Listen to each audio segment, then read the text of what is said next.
Let's go. Hey, what is going on, brothers? What is going on? It is your dude, Mr. International Passport, aka the best passport bros channel on the web right now. Ain't that right, Ramel?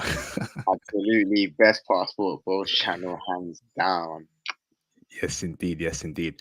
All right, brothers, give me a thumbs up. Give me a one in the chat if you can hear me loud and clear. Ramel, is my audio good? Perfect, brother. Loud and clear. Fantastic. So my guests can hear me, but I gotta make sure that you brothers, the chat, y'all can hear me. So chat, let me know by pressing the one in the live stream chat. Uh, Gilbert, digital marketing, thank you. All in X 4X, thank you. Awesome, awesome. So I think we're good, Ramel. So brothers, welcome to another classic live stream, a feature classic. I'm your gracious host, IP International Passport. I want to say a huge thank you to all those that have supported me over the past couple of years. Been a long journey trying to awaken the minds of many men in my community in the West, and it's finally coming to fruition. So let's keep pushing and let's keep saving lives. I welcome aboard the new people. I accept and I embrace you with open arms. So when you come in, brothers, please like the video. Likes are very important. Hit the super chats throughout the live stream. Please hit the PayPal donations. That'd be greatly appreciated, and of course cop the merch and join the Patreon to hear more behind the scenes intel on IT and how freaky and nasty foreign women get down with passport bros. And of course, book your IT consultation to get into Ramel's position currently as an IT bro, making his way to becoming a passport bro. So let's get it cracking, man. So I've got a very special guest here called Mr. Ramel, who has broken into IT. I know Ramel very well, hardworking, solid dude, and I'm extremely happy for him. So in this live stream, he's going to break down his IT journey, the whole nine yard, being a passport bro, what country he's interested in. But it's going to be a very good Q&A session between me and Ramel in the first hour. Then I will open up the lines. Let's get to it. Ramel, how you doing today, brother? I'm really good, brother. Very good. How are you? Hey, I'm doing fantastic, man. Thank you, bro. Thank you, brother. So, Mr. Ramel, let's start with introductions. If you can please provide me and chat your who you are, where you're from, and anything interesting about you, brother. Sure thing. My name is Ramel. Born in Jamaica. Grew up in the UK, half Dominican. I came to the UK young when I was about 2 years old. So pretty much been in the UK my whole life. From London, the UK, East London. I used to work for the government for a while. Ex and retired Pookie. Don't miss that life at all. I'm sure we'll get into my background, all of that. So came off that life. Started working a full-time job, working for the government in finance, and then I found myself abroad. I became a passport bro before I even actually knew what a passport bro was. I found myself in China teaching English. Then I found myself in South Korea, living in South Korea. Came back home to the UK after my teaching career finished, a bit lost, didn't know what to do.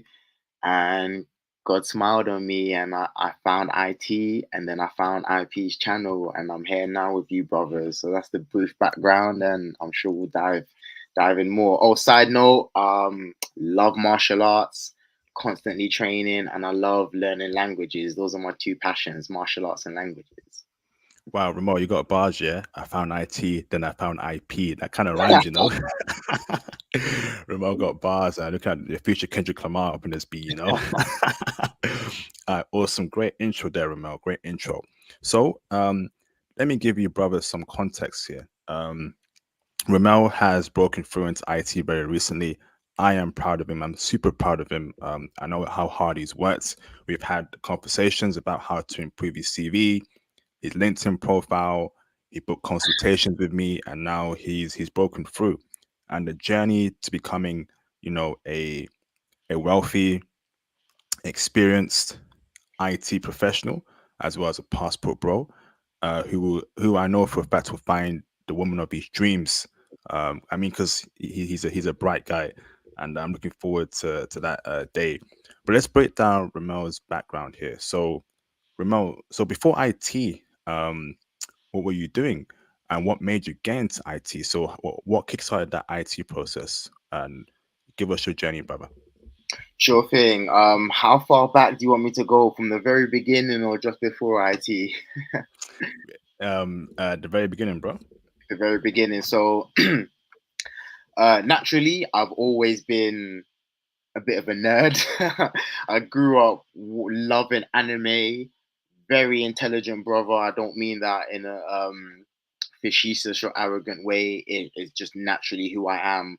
I was the kind of kid I would always read the dictionary as a kid. I know that sounds strange, but I would read the dictionary for pleasure. I love learning new words. My mother always used to challenge me to learn 5 new words a week, and then she would test me. I would always have to use the new words I learned in a sentence with her. So my mother, who's on the Jamaican side, always heavy into education. She always drummed home the importance of education. She grew up poor in Jamaica. So for her, her mentality was the way she grew up, the only way out of poverty was education. So she comes from a family of 5 other siblings. We were the last to move to the UK. She refused to move to the UK without me. All my uncles, aunties advised her to leave me in Jamaica for her to go to the UK, make money, and get me later. She refused to come without me. So we came. She thought coming to the UK would give me a better life. Very strict mother, very strict, heavy on education. Grew up almost scared of my mother. Single parent household, as most of us do. Typical story. So I never grew up on the roads or anything like that. I was always very studious in school. Mother drummed home education. I would get encyclopedias as birthday gifts. If I was lucky, I'd get the toy that I wanted. So that was the kind of mother I had. But somewhere along the line, I kind of went wayward. I'd say when I was about 14, 15. I grew up in a rough part of London, East London. It's very nice now. The area I live in, a lot's changed, but back then in the 90s, it was rough. And every day after school, you'd wonder, oh, am I going to get robbed today? Or guys going to try it with me? Are they going to stick me up? Are they going to rob me? That's just the kind of area I lived in. And I just got sick of being robbed. I had so many phones stolen off me after school, in secondary school or high school, as the brothers say. So kind of started getting into badness a little bit. We grew up poor, so I was always into making money. Always into making money. I was hustling always. Again, very studious, very hardworking. I was never a bad boy or anything like that. Not me, but I was always had an entrepreneurial mindset. So in school, I would be the kid that would go to Tesco's, which is a convenience store here in the UK. I'd buy a 4 pack of donuts for £1, and I'd sell them 50p each, make £2 back. So double up, 100% profit. That was me. I started a bootleg DVD business in year 10 when I was 15. I was selling pirate copy DVDs in school. I'd use my school planner. Instead of writing down my homework, I'd be writing down orders. Always into making money, entrepreneurial. um, I knew I wanted to escape London, so I ended up going to university. I studied law. I left London, so that got me out of the hood for a while. Saw a lot of craziness growing up, a lot of domestic violence, a lot of violence on the streets. Saw my first body drop when I was 18 years old. So I knew I wanted to leave London. So I went to a different city in the UK for university. Came back home after university. I studied law, so I'm an educated brother. And things went left between me and my mother. At that time, I discovered boxing, and I found a passion for boxing when I was 19 years old. I was a chubby kid growing up, and I just always wanted abs. That's how I found boxing. I just wanted to get abs. That's literally it. But my coach told me I was good and I should take it seriously. I ended up doing about 10 amateur fights. I won 9 and I lost 1. I looked to go to the Olympics, but it just wasn't meant to be. I broke the shoulder. My mum didn't support my physical endeavors. She wanted me to focus on books and school. So we clashed, and eventually she told me to leave home because we argued a lot. So I left home about 2021. Ended up getting in a relationship with a Keisha, with a single mother Keisha at 21 years old, man. It was crazy. 21 years old, wifed off a single mother with a kid. and I moved into her house. Big mistake. Yeah, man, we'll get into it. We'll get into it deep, just giving you the brief background. But even then, I knew I could not live off a woman. And I just said, I need to make my own way no matter how. So her cousins, they were all into the street life. And I just refused to live with her. I refused to be that guy. So I said, by any means necessary, I need to make my own way. So I linked up with her cousins, started hustling, started selling any and everything under the sun. Ended up building a little empire for myself, had a couple guys underneath me working for me. But I realized after about 2 years of that life, I didn't want to live that way anymore. We'll get into it later. But long story short, I got stopped by the police one time. I'd never been stopped before. It was only 2 years later until I bought a BMW. It was so funny. Every other car I was driving before, I've never been stopped. The moment I was driving a nice car, to be fair, the windows were tinted, brought too much attention to myself.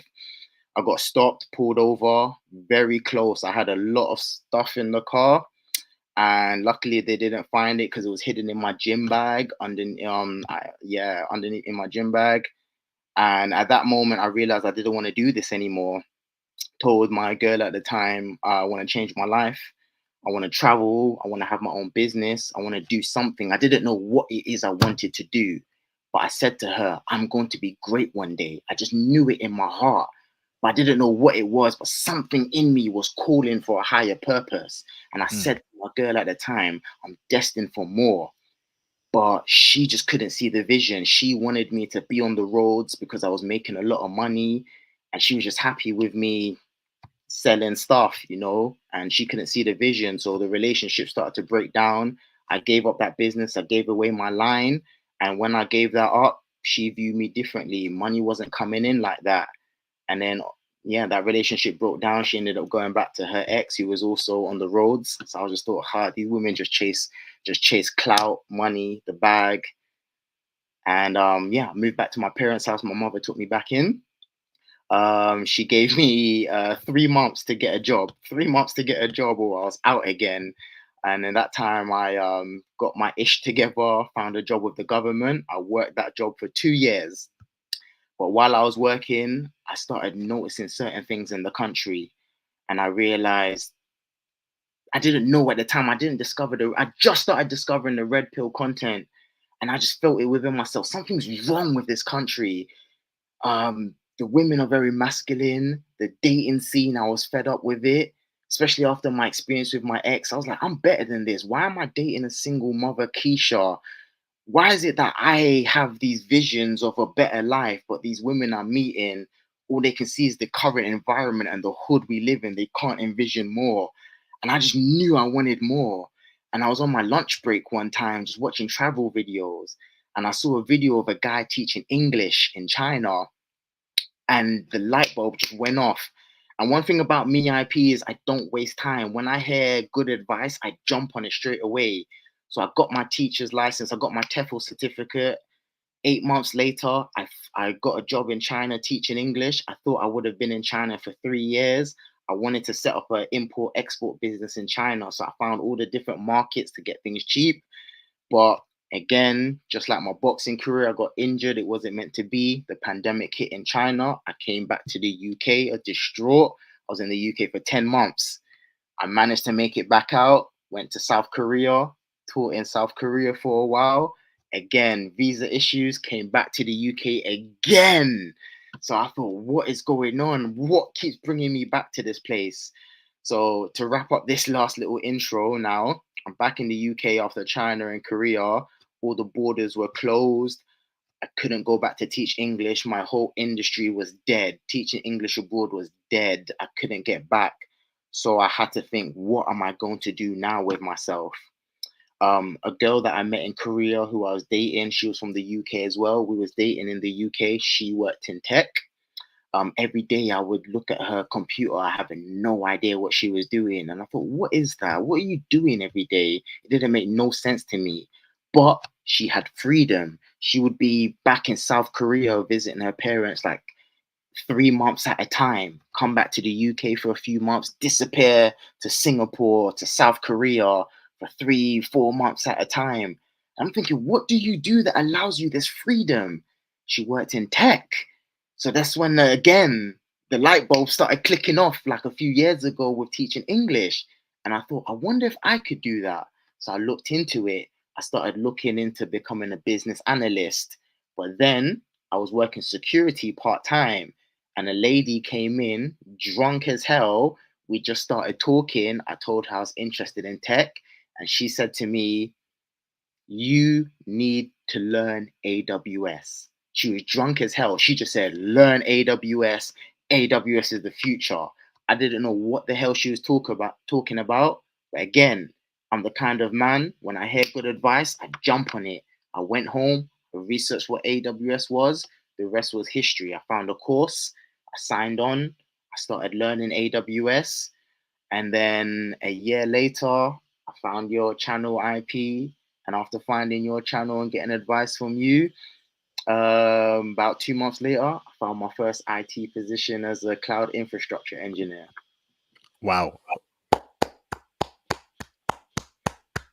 Have to clap, man. The journey from where you started from, brother, in the UK, coming to the UK after being born in Jamaica, going through what you experienced in East London, um, you know, household issues, Keisha issues, to now you being a fully IT professional, brother. I'm so proud, man.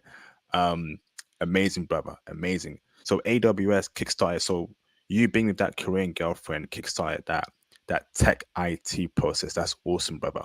Now, going on from there, brother, to now knowing more about AWS. How did it begin? The exams, what to study for, and how did you begin that journey, brother? And how long did it take you? Break it down for us, bro. Sure. Firstly, let me answer this question by saying, all you brothers listening now, hear me when I say you brothers are blessed. You lot are blessed to have IP channel, to have IP and Theo in your lives. I wish I knew IP and Theo when I first started this journey.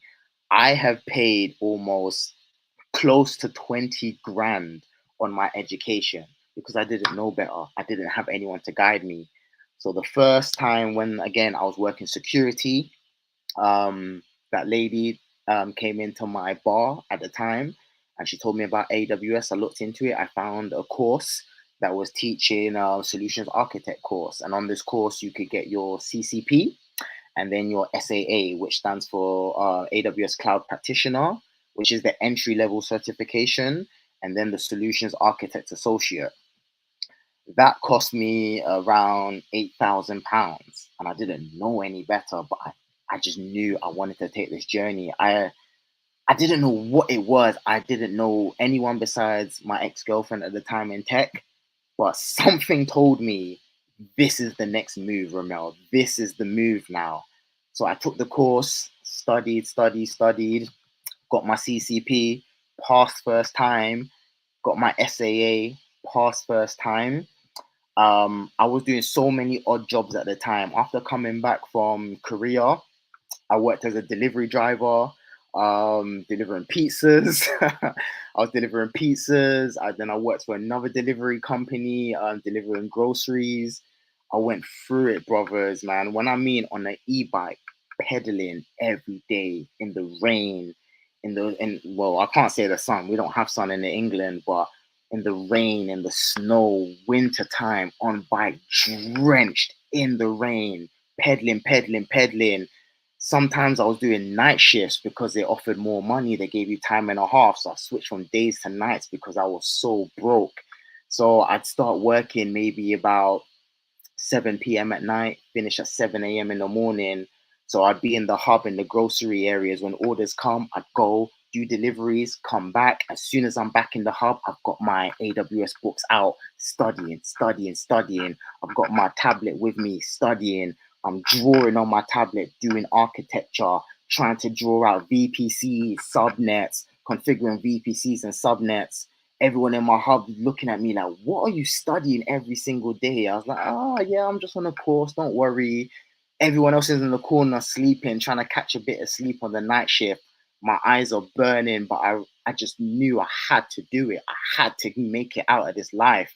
I went from feeling on top of the world, living in Asia, making money, to rock bottom back in the UK. And because I had the experience of always having money, living good, I said, I want that life back. By any means necessary, I'll get that life back. So I didn't care. I didn't sleep. I was riding, doing deliveries, come back, study, study, study, go do a delivery, come back. Then I was working security part time. Um, so I finished that SAA course that I told you about. I thought, boom, I'm certified now. I'm 2 times AWS certified. Let me get a job. Started applying. And then I quickly found out certifications are not enough to get you a job. I found out the hard way. There was no job for me at the end of my certifications. And then I kept getting told, you don't have enough any experience. You have no experience. And then on top of that, I found out here in the UK, a solutions architect is more of a senior position.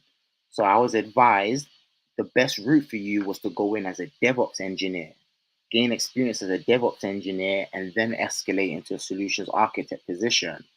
So I did that. I found another course which was based in the US. The course was called Level Up in Tech. I joined that course. That was almost another £10,000. So I'm on 18 grand now I've spent on my education. So on this course now, I learned DevOps engineering. I learned Linux, the basics of Python, GitHub, Docker, Kubernetes, Terraform. I got a third AWS certification, my AWS Developer Associate, and then I became HashiCorp Terraform Associate Certified. So I have 4 certifications now: 3 AWS, 1 HashiCorp Terraform. On this course, we did about a project every week. On this course, we were supposed to have, by the end of the course, 20 projects. I knew I had to go the extra mile. In my heart, I told myself I'd go the extra mile. Everyone else did 20 projects by the end of the course, which lasted 6 months. I did 30. I did 10 extra. Everyone did 20. I did 30. I pushed myself to go the extra mile, to just show more. I knew I had to be beyond average. I had to do more than everyone else to stand out. And I did that for 6 months straight. I was networking on LinkedIn. I think I added maybe about 10 to 20 recruiters on LinkedIn weekly, built a following on LinkedIn, showcased everything I was learning, talk about every new cert I got, showcased all my projects, built a following to about over 4,000 LinkedIn followers. So that's the first thing I did. I got the certs, learned new technologies, not just AWS, but many different technologies, built a following on LinkedIn. And then at the end of that 6 months, once I graduated that program, that's when I discovered IP's channel just towards the end of that DevOps program. And that's when I started applying. I was applying heavy. I was aggressive. I was doing 5 to 10 applications a day. It would take me about 6 hours a day doing applications, but I wasn't getting any success. I kept getting rejected, rejected, rejected. You don't have enough experience. You don't have enough experience. And that's when I reached out to IP. I booked a consultation. I'm the kind of person, I recognize when someone's where I want to be, who's ahead of me. And again, I say this again, brothers, listen to me. I'm the kind of man where once I hear good advice, I don't waste time. I jump on it. I saw IP knows what he's talking about. He's been in this game longer than me.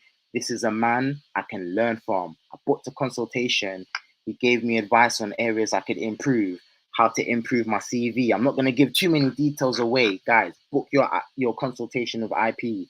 But he told me how to improve my CV, how to improve my LinkedIn. He told me how to stand out in interviews, and how to turn my weakness into a strength. My weakness was not having experience. He told me how to turn that into a positive. And I started saying in interviews now, I tweaked my strategy a bit, and I said to guys, well, you know what? You can hire a guy with computer science background, but he's just going to be someone just like you and every other person on this team. I've got a law degree. I've traveled the world already. I'm not from a tech background. I can come into this job with a fresh set of eyes. And also, I'm a blank canvas. So I'm ready to be molded by you, molded by the company. This is what I bring to the table more than someone else who already has more experience. They're coming in with already preconceived notions. I'm a blank canvas for you to mold. So I turned my weakness into a strength for them. And that's how I twisted the game. And then I finally started getting interviews. Flop them, learn from them, flop them, learn from them until finally I got that yes. Wow, amazing, brother, amazing.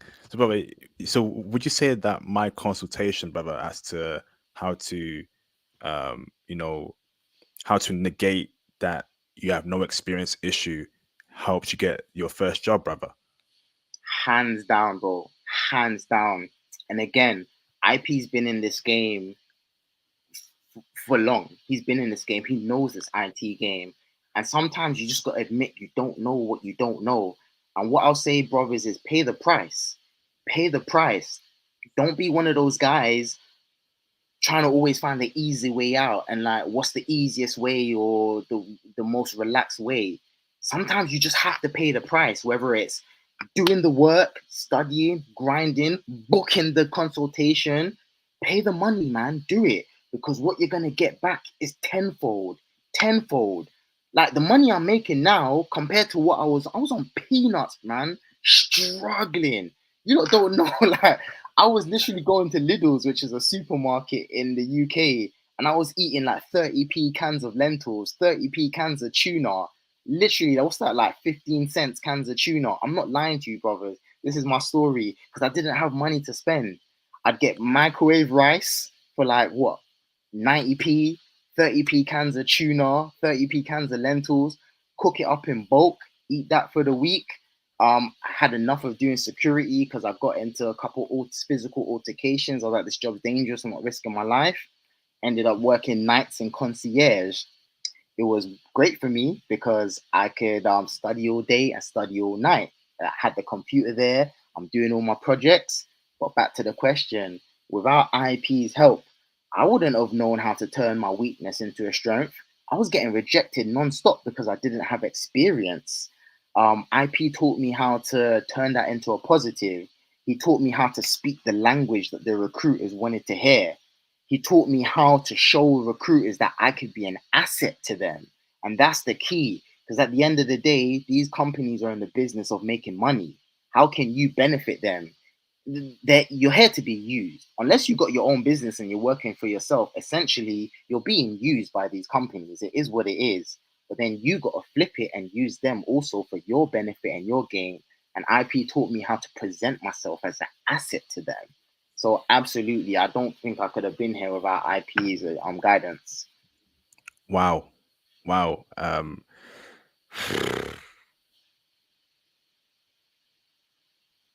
Man, speechless, man, speechless, man. Because you know what, I meet people like Ramel, every day in the UK. In the past, in the present, you know, what Ramel was going through before getting into IT, even before, like, we take it way back to, coming from, you know, backgrounds that they come from tough environments where they can't see themselves doing something. They almost give up. Um, and to see Ramel breaking through, um, and and his life is going to change forever. This is why I do what I do, man. This is what I do.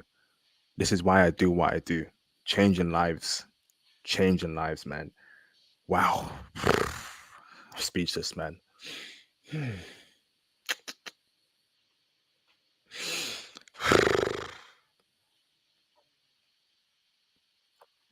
Salute to you, IP, man. Salute to you, IP. Respect, man. Respect, IP. I wish I discovered you and Theo long before I took these courses, man. And guys, come on, man. Support the brother, man. Throw in some cash apps. Join the Patreon. Join the IP classes. Brothers, it's nothing. In everything in life, man, you have to give to get. You have to invest in yourself. Invest in yourself. Pay the price. Pay the price because what you will receive back is tenfold. I promise you, what you will receive back is tenfold. I was broke, beyond broke. I told you. cycling in the rain, in the storm. I think when I was doing the delivery job, I got hit by a car 3 times in 1 year, risking my life in the rain. Certain times I would cry my eyes out to myself in private, scream out to God, why me? Because again, I was on top of the world when I was in China, when I was in Korea. I was abroad making money, dating foreign women, and then I lost it all and came back to the UK doing these dead jobs. I was thinking, why me? How did my life change? So because I was at rock bottom, I said, I don't care. I don't care. Whatever I have to do, I will do it. It got to the point, and I'm not even trying to sound overly romantic or anything like that, like a movie, but I was ready to die. Like honestly, and I know that sounds a bit mad to say, but it literally got to the point I didn't care anymore. It was like, what do I have to do to get my life back? I will do it. So when I discovered IP, for me it was whatever this guy says, I'm doing it. I'm not questioning, oh, I'm not feeling that, oh, that's a bit much, oh, that's too much. No. Okay, if you say it works, I'm doing it. And that's the mentality you gotta have. I don't care. All you need to know is what is your goal? What do you want? Be stubborn with your end goal, but be flexible in the approach of how you go there. Let me say that again. Be stubborn with the end goal, but be flexible with how you get there. Wow. Brother, the fact that you found my channel at that time of distress, I think it was meant to be. Because you think about it, brother, right, on YouTube, there are millions of channels, right? And the fact that my channel found you at the time when you needed some guidance and help, that's God's work, brothers, man. You know, God works in mysterious ways. And I remember Ramel reaching out, I need help, man. I need help. What am I doing here? I remember, even though we booked a half an hour consultation, we spoke for an hour. I told him, bro, let's go for an hour. I'm gonna give you everything you need. We went through I went through his CV, LinkedIn profile, went through his career stages, his projects. I broke it all down for him, brother. Do this, do that. 2 months later, he's now into IT. This is awesome, brother. So, brother, now you're in your current role in IT. How does that feel, brother? What do you do? How does it feel? Do you feel free? Do you feel like life is now going to be great for you? Break it down for us, bro. Brother, I feel so light. I feel so light. And so I'm in a hybrid role. I'm not even fully remote yet, because I know it's coming. But I feel amazing, man, and I already feel freedom, and I'm so blessed in my role. I don't have anybody, no manager breathing down my neck. They trust me to get the work done. As long as the work gets done, nobody's stressing me, nobody's bothering me. They're very helpful. I can go and ask for help. The trust is there. I only have to be in the office twice a month, just twice a month. So for the rest of the weeks, I'm at home chilling. I do my work. I can chill with my parents. I can train. I can work out. Again, I was losing my mind, borderline depression. And I use depression sparingly because I don't even want to buy into all that depression stuff.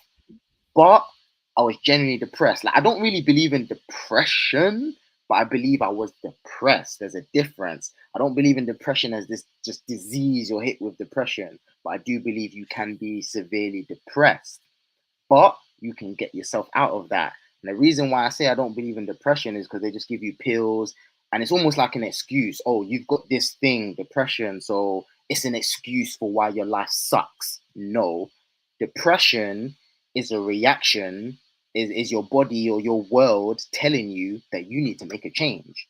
That's what Mm, depression is.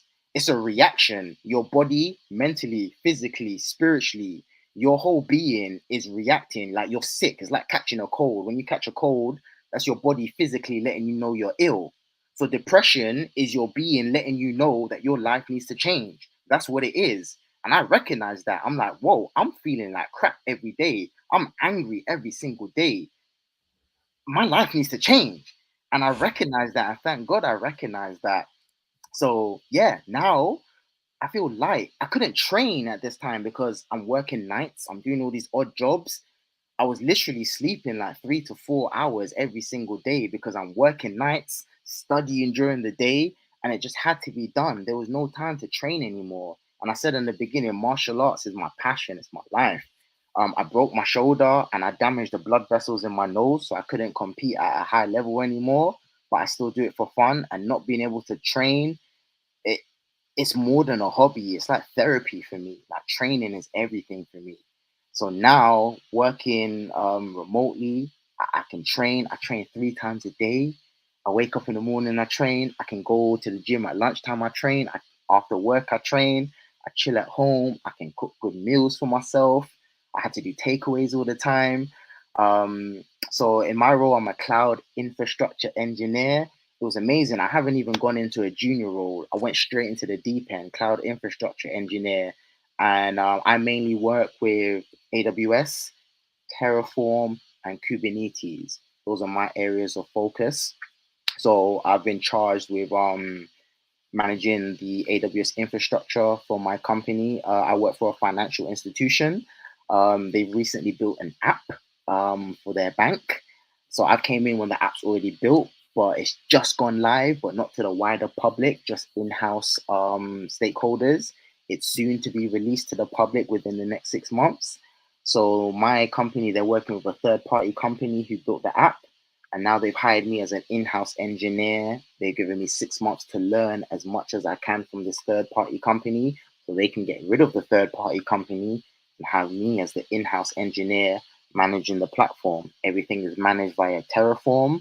So that's what I'm doing right now. And again, I'm so blessed. Nobody's breathing over my back, micromanaging me. They trust me to get the work done. If I need help, they tell me that's your responsibility. You reach out for help and we will support you.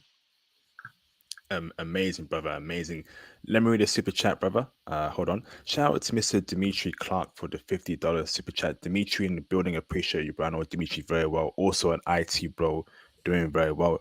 Dimitri, we got to catch up very soon, bro. IT equals freedom. Yes, indeed. Yes, indeed. As you heard, brothers, Ramel's only in the office for 2 times a month, which is awesome. Which is awesome. I'm hearing background noise. Is that me? Do you hear like some sort of fuzzy noise, like a wind? Or no, it's probably your laptop. It's probably your laptop. It's probably the fan. Shout out to Mr. Demswood for the £2 super chat. Appreciate you, brother, for the support. Well done, brother Ramel. Demswood is back. What's up, brother? We miss you, brother. We miss you, man. Where you been at, bro? IT is the way, my UK bros. Yes, indeed. Yes, indeed.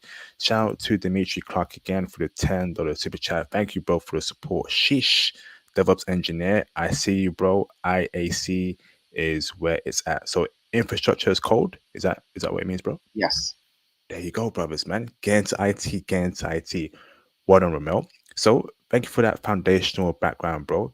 You're in IT, you're doing well, you're happy. Now we want to know your global plans. So, what country is piquing your interest? Because, brother, you're only in the office 2 times a month. You can actually be working from Germany, which is very close from the UK, right? Remotely. You can be working in Spain, enjoy the Sunday in Barcelona. But I want to know what country piques your mind, brother, and tell us why. You've already read my mind, IP. So you literally already read my mind. So I've already decided. I'm giving myself 2 months just to save up a little bit of money, take care of some things I needed to take care of from before. I'm going to utilize this freedom. I'm not wasting it. So I'm setting a budget for myself, how much I want to save slash invest a month, and the rest for travels.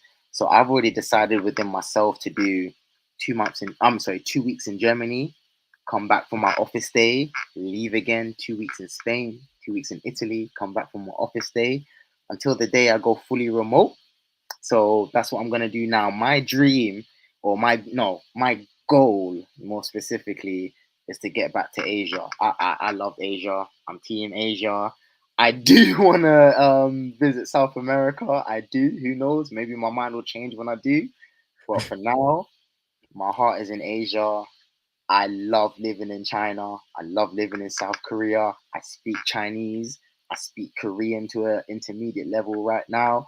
I want to go back to Korea mainly. I do want to experience Japan as well, Southeast Asia, but mainly Korea. That's my ultimate goal.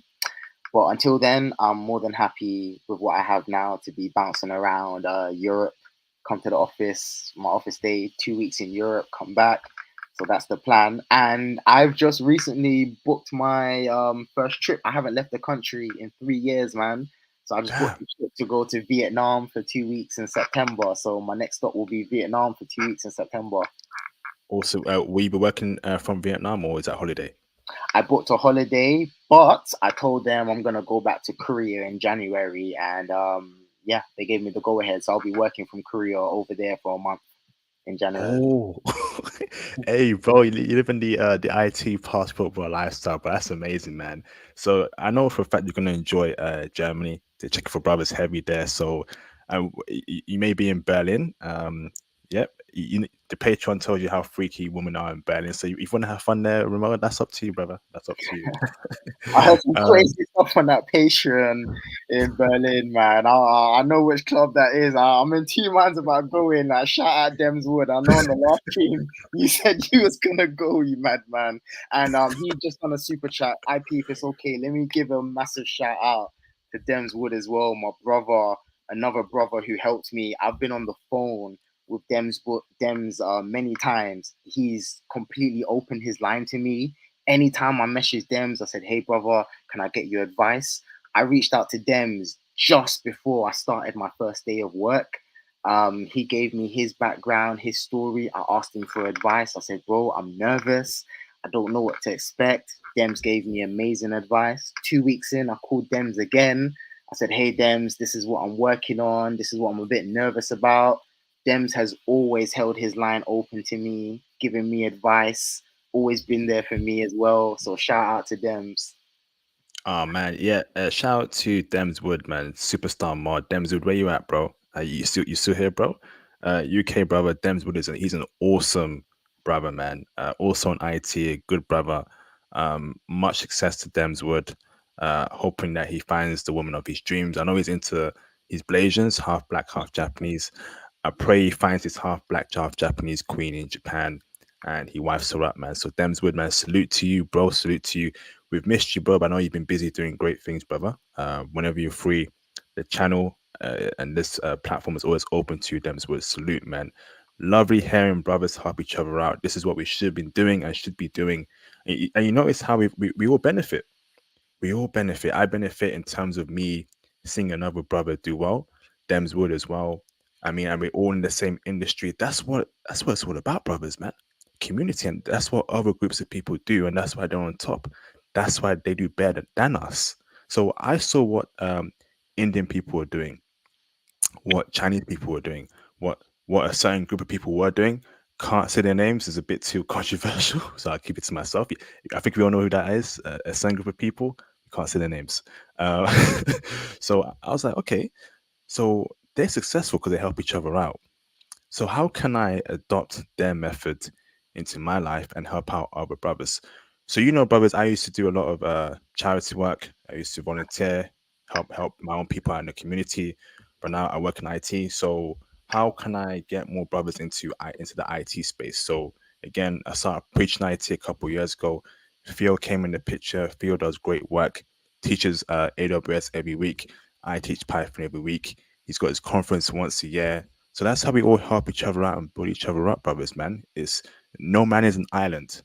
No man is an island. We all need to rise together. So awesome, man. So you're definitely interested in South Korea. What is it about South Korean women that, brother, that makes you drawn to them, bro? Because it appears that you're the passport, bro, who's so set on South Korea. What is it about there, brother? Is it the woman? Is it the food? Break it down for us, brother.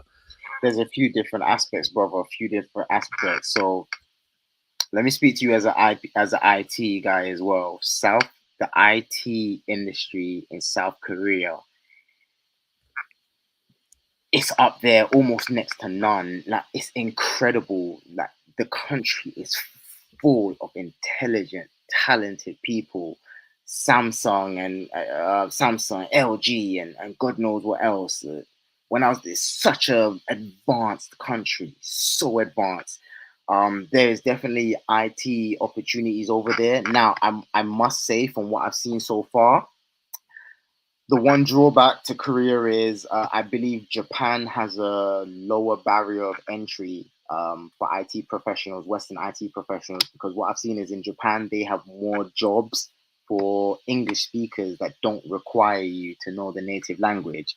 Whereas in Korea, you're more required to know Korean than you are in Japan. In Japan, you can actually find a good IT job without Japanese, although it's still needed. Korea is a bit more difficult. But again, the IT industry in Korea is amazing.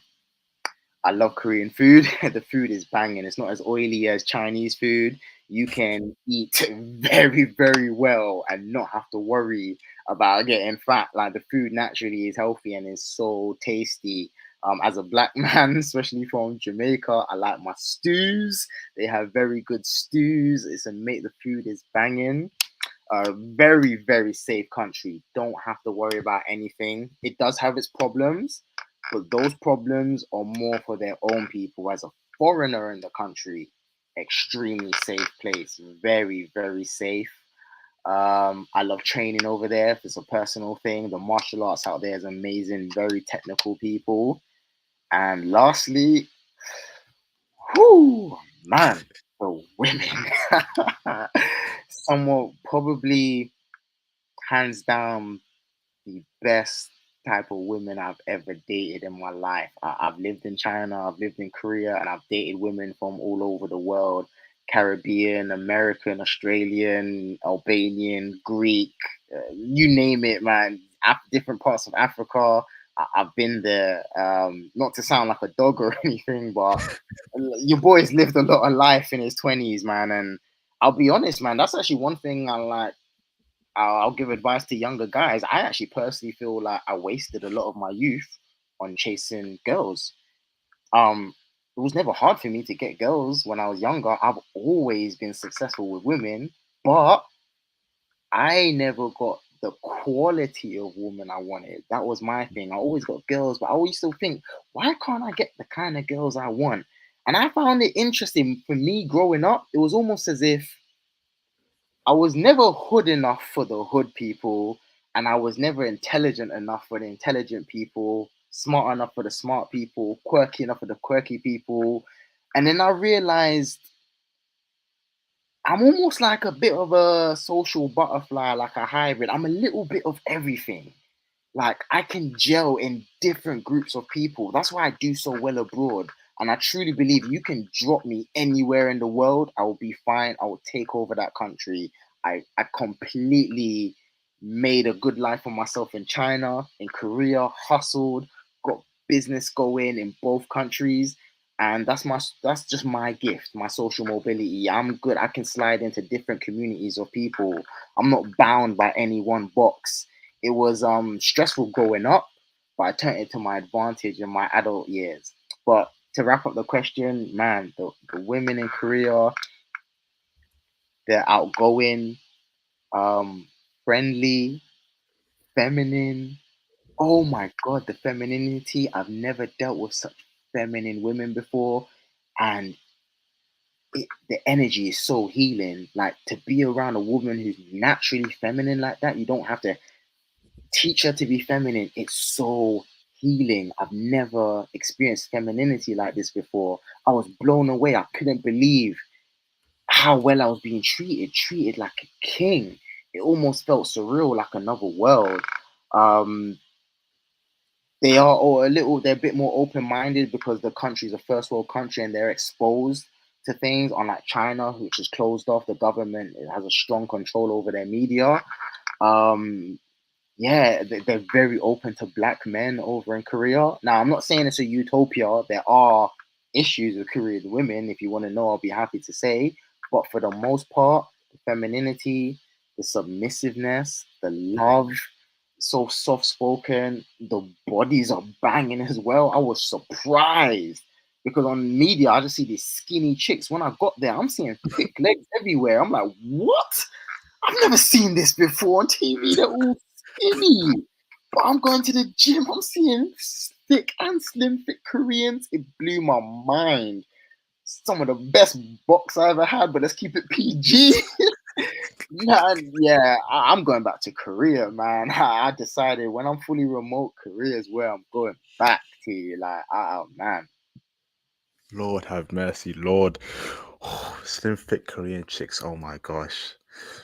Uh, yeah, I mean, after hearing this, man, um, I, I now want a Korean chick over a Japanese chick. I'm sorry, Demswood. I'm sorry, brothers, but I think I'm aiming more towards Korean now. For certain reasons that I'll discuss in a separate video. But I want a Korean girlfriend, man. F it. Japanese have to.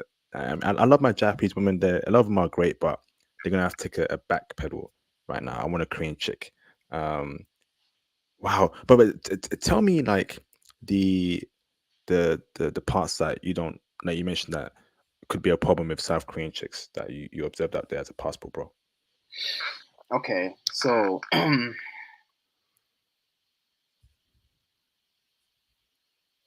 so I It's gotta very think about it. They're that good. They're that good. They are literally that good. Um, okay, I'll just say this.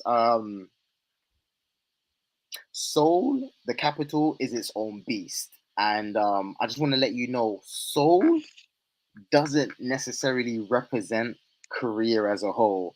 The same way when you come to London, London is very different from the rest of the UK. It's the same in Korea. Now, you still have an amazing time in Seoul. You can still find feminine, submissive women, virgins too. IP, I know you want a virgin. You can find that in Seoul, but at the same time, Seoul does have a little bit of a feminist issue. Feminism's a bit on the rise in Seoul. It's nothing crazy. The country as a whole is fighting against it strong. I don't see it spreading nothing like the West, but there are a few there. Like any Asian country, they don't know much about your culture and you as a black man, and that can be a good and a bad thing. Now, there's many aspects where that's good. The difficulty is in again communication. Um, there were certain misunderstandings that happened between Korean girls I was dating. Seriously, for example, I've never been the kind of guy to be texting back and forth. I've always been a face to face kind of guy. I'm set the date, cool. I'll see you when I see you. When I'm with you, you have my full attention. When I'm not with you, I'm working, I'm training, I'm doing other things. Asian women and Korean women in general, they love to be texting non-stop all the time in communication, wanting to be updated. I found that difficult. I didn't like it, and it made a lot of them feel like I didn't care, and that caused a bit of a rift in the relationship. So that's one thing to iron out. And I told them it's not that I don't care; I'm just not used to it. But in the end, I thought, okay, look, it's not really gonna hurt me that much to be um, a little more present in communication over media. But that's one thing that caused a bit of a rift. But besides that, man, they're amazing, bro. I can't really think of any other negatives. And on top of that, Korea is a very spiritual country, a very Christian country. Now, again, in Seoul, you might find one, two atheists that don't really believe, but Korea as a whole is a very strong Christian nation. That's one reason why I prefer them over Japanese. I do love Japanese women, extremely attracted to. But in terms of a serious wife, I need my woman to have a foundation in faith, because Hmm. if you won't submit to a higher power, it's going to make it more difficult for her to submit to you. By submitting to a higher power, it's going to be natural and not really something questionable to submit to you. Korea's a paternal society, women follow men. Korea is also a very relationship society. You see couples everywhere. Where it starts to break down and you see the cheating and stuff, that's more with the older generation compared to Japan. Everyone's cheating, young, old, in between, everyone's doing the madness. In Korea, it's a very couple society. For example, Christmas isn't even a family holiday. Christmas might be another Valentine's Day. I remember my first Christmas there. I'm seeing couples walking around with roses and teddy bears. I'm thinking, what's going on here? The girl I'm dating told me, yeah, Christmas is more like a couples thing here. There's couples everywhere, which I think is good. So you can absolutely go find yourself a long-term girlfriend or a wifey there. It's easy. It is a couples society. There's couples everywhere. Oh wow! And brother, the language. Do we need to have the language locked down Korean to get the best woman out there and get a woman as your girlfriend, or is English enough? But Korean to get the top notch chick. Absolutely right. So you don't need Korean to get a girl. I'd say learn a little bit Korean to get the best girl. Now, I can't say that as a hard rule because I told you before I found Korean Bay. I ended up having a very serious relationship with a Korean girl. Two Korean girls, one Western one that lived in the UK that was over there visiting her family, and one that was actually from Korea. The one from Korea, she didn't speak the best English, but because she was dating me seriously, I was the first black man she's ever dated in her life, and only the third man she's ever been with in her life. Low body count, and the first black man ever. She was a young girl just finishing university. Perfect scenario. You want either a virgin or low body count. So I was only like her third man, and she wanted to marry me. She even offered to marry me so that I could have my visa to stay in the country to stay with her. But I just didn't want to do that. I didn't want to go down that route. So I ignored that. But yeah, she did. She barely spoke any English. I didn't speak Korean at the time, but because she was serious about me, she invested in learning the language. She studied English every day, got a tutor just so she could communicate with me. And I saw it wasn't actually just her as an individual. Korean women are like that. When they're serious with you, they're serious with you. She will invest in you. She will invest in learning English to communicate with you. But I would absolutely advise brothers, still give yourself the best chance. Learn a bit of Korean to help her meet her halfway, or at least some of the way, in being able to communicate. And again, also learning Korean does give you a better chance to meet a higher quality of woman. Wow, amazing.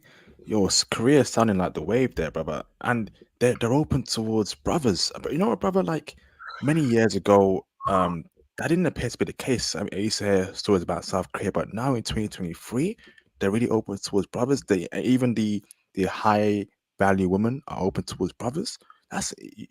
Is that true, brother? And why is that? What happened during that process, brother? Break it down. Damn. Okay. And another thing, I'm gonna answer this question, but let me say, in Korea, intelligence is sexy. So even now, being a man in IT, to go over there, I cleaned up already before. It's gonna be a shutdown once I get back. Once they see me, like I'm working in IT now, I train. It's a shutdown. These women status is everything over there. Once they hear what infrastructure engineer, IT, Python programmer, whatever you do, you work in IT, panties drop in. That's what I'm gonna say. These women respect an intelligent, well-to-do brother. Yes, there are a few gold diggers in Korea. I'm not gonna lie, there are, but again, that's more of a Korean man issue, not so much a foreign guy issue. Unless you're a complete fool to get played, the gold digging thing is more of a problem for Korean men. They got a different standard, but for us, it's different. They respect a well-to-do brother. It is attractive. It is sexy. Um, Again, and also Korea, they've really been growing in their entertainment industry. So again, as you know, K-R&B, K-pop is huge internationally. But where did they get that from? They copy black culture. They love specifically black American culture. Now, one bad side, I do personally believe that as a whole, Korea wants black culture, but without black people. And what I mean by that, not to say that they have an issue with black people, but they just don't give black people credit. That's my one problem with Korea. They don't have an issue with black people, but they don't give black people credit. And what I mean by that is they love black culture. They love our swag. They love the way we dance, the way we just carry ourselves, and they copy all of that. Now, unlike Japan, where I see in Japan they at least give props to America or Black American culture, they're not afraid to say, "Yo, we respect this. This is where we copy. This is what we copy. We do our thing." Korea acts like it's just theirs.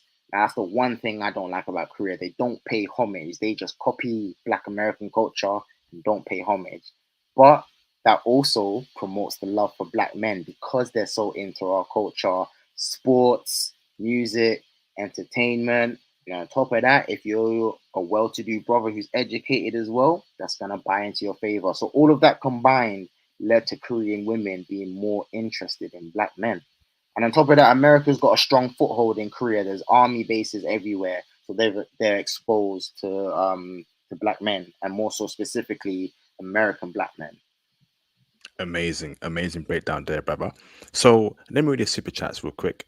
Shout out to Mr. DN 3001. Shout out to you, brother. Appreciate you for the $5 super chat. He says here, peace to all the bros, Ramel, IP, and the rest of the Python class are great inspiration. Big ups, big ups. Yes, indeed. Yes, indeed. Shout out to Mr. Jira Projects for the $9.99 super chat. Shout out to Jira, our ticketing, our ticketing board. If you're on IT, you know what Jira is. Mm. Shout out to you, brothers. Shout out to you. Appreciate you, brother. Much appreciated. Shout out to Johnny Walker in the building for the $10 super chat. Appreciate you, bro. I did not hear Latina on your list, brother Ramel. Damn, we're gonna convert you to Team Latina. Don't worry.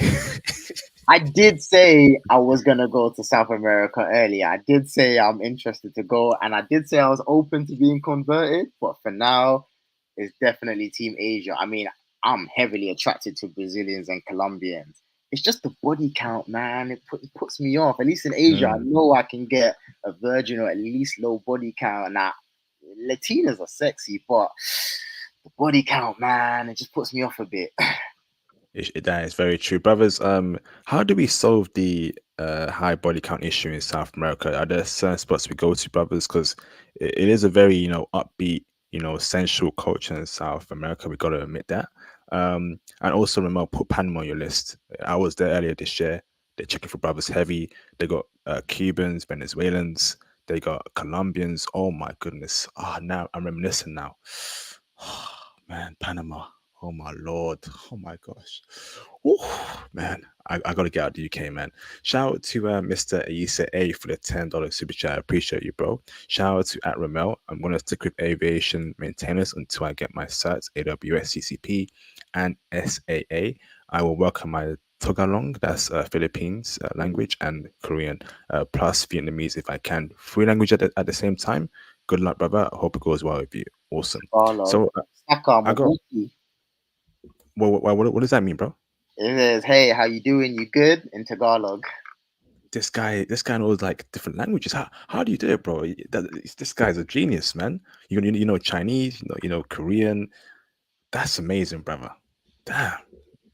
How do you how long did it take you to learn Chinese and Korean? So, believe it or not, I was conversational in Chinese within 3 to 4 months. Well, Damn. not fluent, but conversational. I was speaking within 3 to 4 months. And then when I got to China, so I had an 8 month learning period before I actually got to China. So what I did is I just focused heavily on speaking. I spoke out loud every day when I'd go for a run. Again, because I train martial arts, so I run for my fitness. When I go for a run, instead of listening to music, I just switched up all my media. I had my audio programs in my ear, just speaking out loud. When I was traveling to and from work, I'd be on the train, on the bus, looking like a madman. I didn't care. I'm just speaking Chinese out loud, and it was so awkward when I first started because I didn't have the pronunciation. I'd be like, oh, what, Ramel, which means I am Ramel. But now it's just comfortable. It's like, oh, 你好，我是 Ramel. 你今天怎么样啊？你好, yeah. So it's just whatever. But I'd go to Chinese restaurants every weekend without fail. Um, 每周末我去中国饭店跟中国人一起联系. So what I said is every weekend I would go to Chinese restaurants and practice with Chinese people, make mistakes, come back, study some more. And then when I got to China, because I was surrounded in that environment, it just skyrocketed my fluency because I was forced to learn it every day. I wasn't in a major city where they spoke English. I was in a small city, so yeah, I was forced to speak it every day. And then with Korean, Korean took me longer. Believe it or not, I found Korean much harder to learn than Chinese. So in Chinese, I'm illiterate. I can't really read and write. I can read a little bit, but I speak it very well. It's the opposite in Korean. Korean is absolutely easy to read and write, but a bit harder to speak. A lot of the words sound the same, but I'm intermediate in Korean now. But again, it's just I just practice every day, speak with natives, and it's just like IT, man. It's dedication. Like programming for me is hard. I don't know why, but I've always struggled with Python. Shout out to IP and his Python classes because that's helped me a lot. Me personally, I always ran away from Python. But just like learning languages, it's just repetition, repetition, repetition. And it's like being in the gym. You just reps, reps, reps. That's how you grow. That's how you get bigger. It's the same thing with IT and languages. It's just reps, reps, reps. There is no shortcut. Just get your reps in. Facts, bro. And I've got one or two questions for our public phone lines for Q&A. Obviously, I'll give you a break, brother, to get some water and eat something. So, brother, do you wanna tell brothers about the Python class you're currently in? Because I'm gonna take new people in most likely in September or end of this month, right? And I want to take in around 100 people to 200 people this time and get this Python course, you know, on on the actual rise and full throttle, right? Can you tell them just how good the Python class is, how it's changed you, how it's made you view things differently, how it's benefited you as to me teaching you Python once a week, and why brothers should definitely join my Python class when it opens up again? Guys, IP's Python classes are invaluable. Invaluable. Look, I don't get anything to say this, not sponsored, nothing. I'm just giving you my raw experience. The brother is a fantastic teacher, and on top of that, you will learn. I again in my whole tech journey, Python is the one thing I ran away from. Anytime I saw a job description that had Python in it, I wouldn't apply because I was just scared of Python. I just didn't want to know. But in the end, just this is my personality. Anytime I feel something I'm scared of or I'm trying to avoid something, my brain just works against me and it's like, why are you being such a be itch. You know what I mean? Stop being such a be itch, and like now you got to do it. And I think, okay, I'm scared. I don't want to do this, so now I have to do it. And that's just how I operate. So I just thought, you know what? I'm jumping in on IP's Python classes. I'm done. I'm done with running away from this. I have to learn this now. No more cutting corners. I'm going to learn Python. So I jumped in, and what I like about IP is IP's a no nonsense kind of guy when it comes to teaching. When you talk to him on a one to one level, he's very approachable. He laughs, we bust jokes. Me and IP laugh, we bust jokes. But when it comes to the work, he's serious. And I love that balance about IP. You laugh and have a joke with him just in general, but when it's work time. And I'm very much like that. Like I laugh and joke, but work time is work time. I'm not messing around with that. Don't mess with my money. Like, let's go. Like, let's get it in. And I like that about IP. It just gets to the point. The classes aren't for hours and hours on end. We get to the point. If you have questions, you ask. He will make sure you're up to date, help you. But the brother gets straight to the point. We've gone from beginners to intermediate, and here's how it's affected me in the real world. So I actually messaged IP a couple of days ago. I had a major win at work recently, so it's been a month in my new role. So I'm shadowing one of the senior engineers. Now the senior engineer, he went on holiday after only 2 weeks of me shadowing him. So because he went on holiday, the rest of the team, they don't know my background. They don't know that this is my first IT role. They just started flooding me with questions and work. Hey, can you do this? Hey, can you do that? And I didn't have this guy to hide behind anymore because he was doing the work and I was shadowing him. So I had to get in and do it. And there was one piece of work where I had to make a lot of changes in Terraform, in the Terraform code, infrastructure as code, and the company code is extremely complex. The work itself was very simple. If I was doing it in the AWS console, all I had to do was just configure some security groups. Very simple, but the code itself was difficult. They're working with modules, variables. I'm seeing for loops, all these different programming concepts. If it weren't for IP's classes, I wouldn't recognize and understand these programming concepts. And because I understand the programming concepts now, I was able to look at the code, analyze it. Yes, it took me a couple of days because I'm still getting used to this, but I was able to clock it. even the other senior guys, they couldn't see the simple error. And I started to see that the variables and the for loops didn't quite match up. It may not make sense what I'm saying to some people, but again, take the class, it will make sense. And it's because of being in IP's classes and being able to understand programming concepts, even though I'm not using Python, I'm using Terraform, the programming concepts are very similar. And it's because of that knowledge, I was able to actually crack the code, get the certain bit of code we were working on working. And now I'm looking like a star at work. I'm the new guy with no experience. I've come in and started doing senior engineer work and being able to like actually get it done successfully. I'm looking really good right now. So thank you, IP. Hey, salute to Ramel, man. Salute, oh man, brothers, man. This is one of the best interviews ever, man. Because knowing that I'm interviewing someone that my work has impacted his life a great way, this is why I do, man. Thank you, bro. I'm very happy. Life is going well for you, bro. Happy that the Python course is helping you out. Happy that my consultations and advice and mentorship has helped you out, bro. Now it's time for you to build that wealth, find that girl, I'm sure couple years time, even couple months time, bro, you're gonna be a super, an even bigger superstar, bro. Um, Life has began for you, brother. Now it's time for you to go to the next level. You're on the Discord now. You're amongst intelligent brothers that speak about stocks, speak about crypto investments. So, bro, I mean, brother, you're going to be very successful, especially now you're in the Discord with like-minded brothers where they bounce off ideas what to invest in, brother. Bro, Ramel, man, let me clap for you, brother. Brother. IP, I just want to give a quick shout out to the other brothers in the Python class because we got some good brothers in here. I want to give a special shout out to Andrewski, Mel, Ernie, William, everybody actually, but these brothers specifically because anytime I've reached out to you brothers, you've all collaborated with me, you all worked with me, we worked together. I've hosted some GitHub classes and Linux classes with them.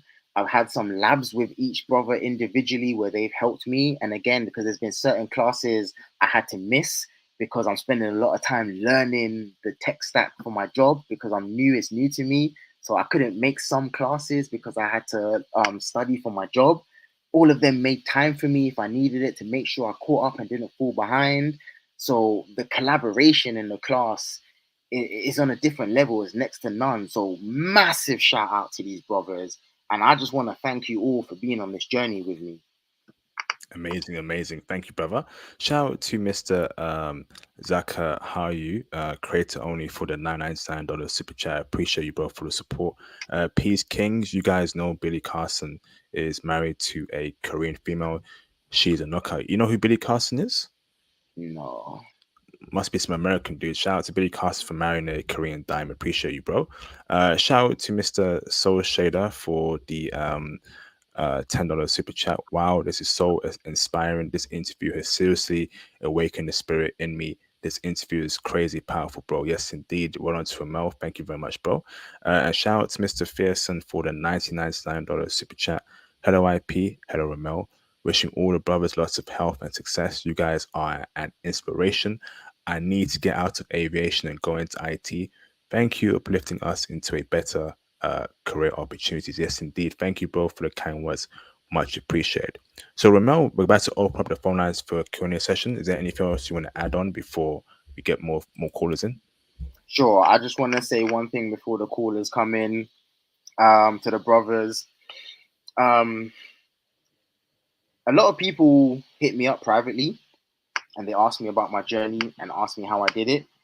Now, I'm going to say this I don't believe there's any one path to success. I can tell you my path to success, but it doesn't necessarily mean it's the path to success. And that's why I say be stubborn in your goal, but be flexible in the approach.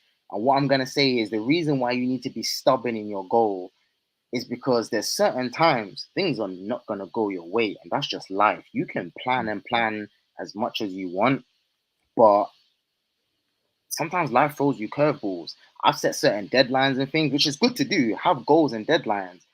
But this is why I say be flexible in the approach, but stubborn in the goal. Are you able to bounce back when things don't go your way? Or when things don't go your way and you've set a plan, do you become completely distraught, scramble brain, don't know how to bounce back? A lot of life, and I've learned this in my own personal experience, I've shared my story with you. A lot of life sometimes is just bouncing back. Can you get back up once you're down? Mm. And you just gotta do what you gotta do. Like, leave your feelings to the side. It is what it is. Sometimes a lot of brothers, please, if you get offended by what I'm saying, then maybe I'm talking to you. But if you're not offended, good. You shouldn't be. Just be a man about it. A lot of people say they want something, but they don't really want it.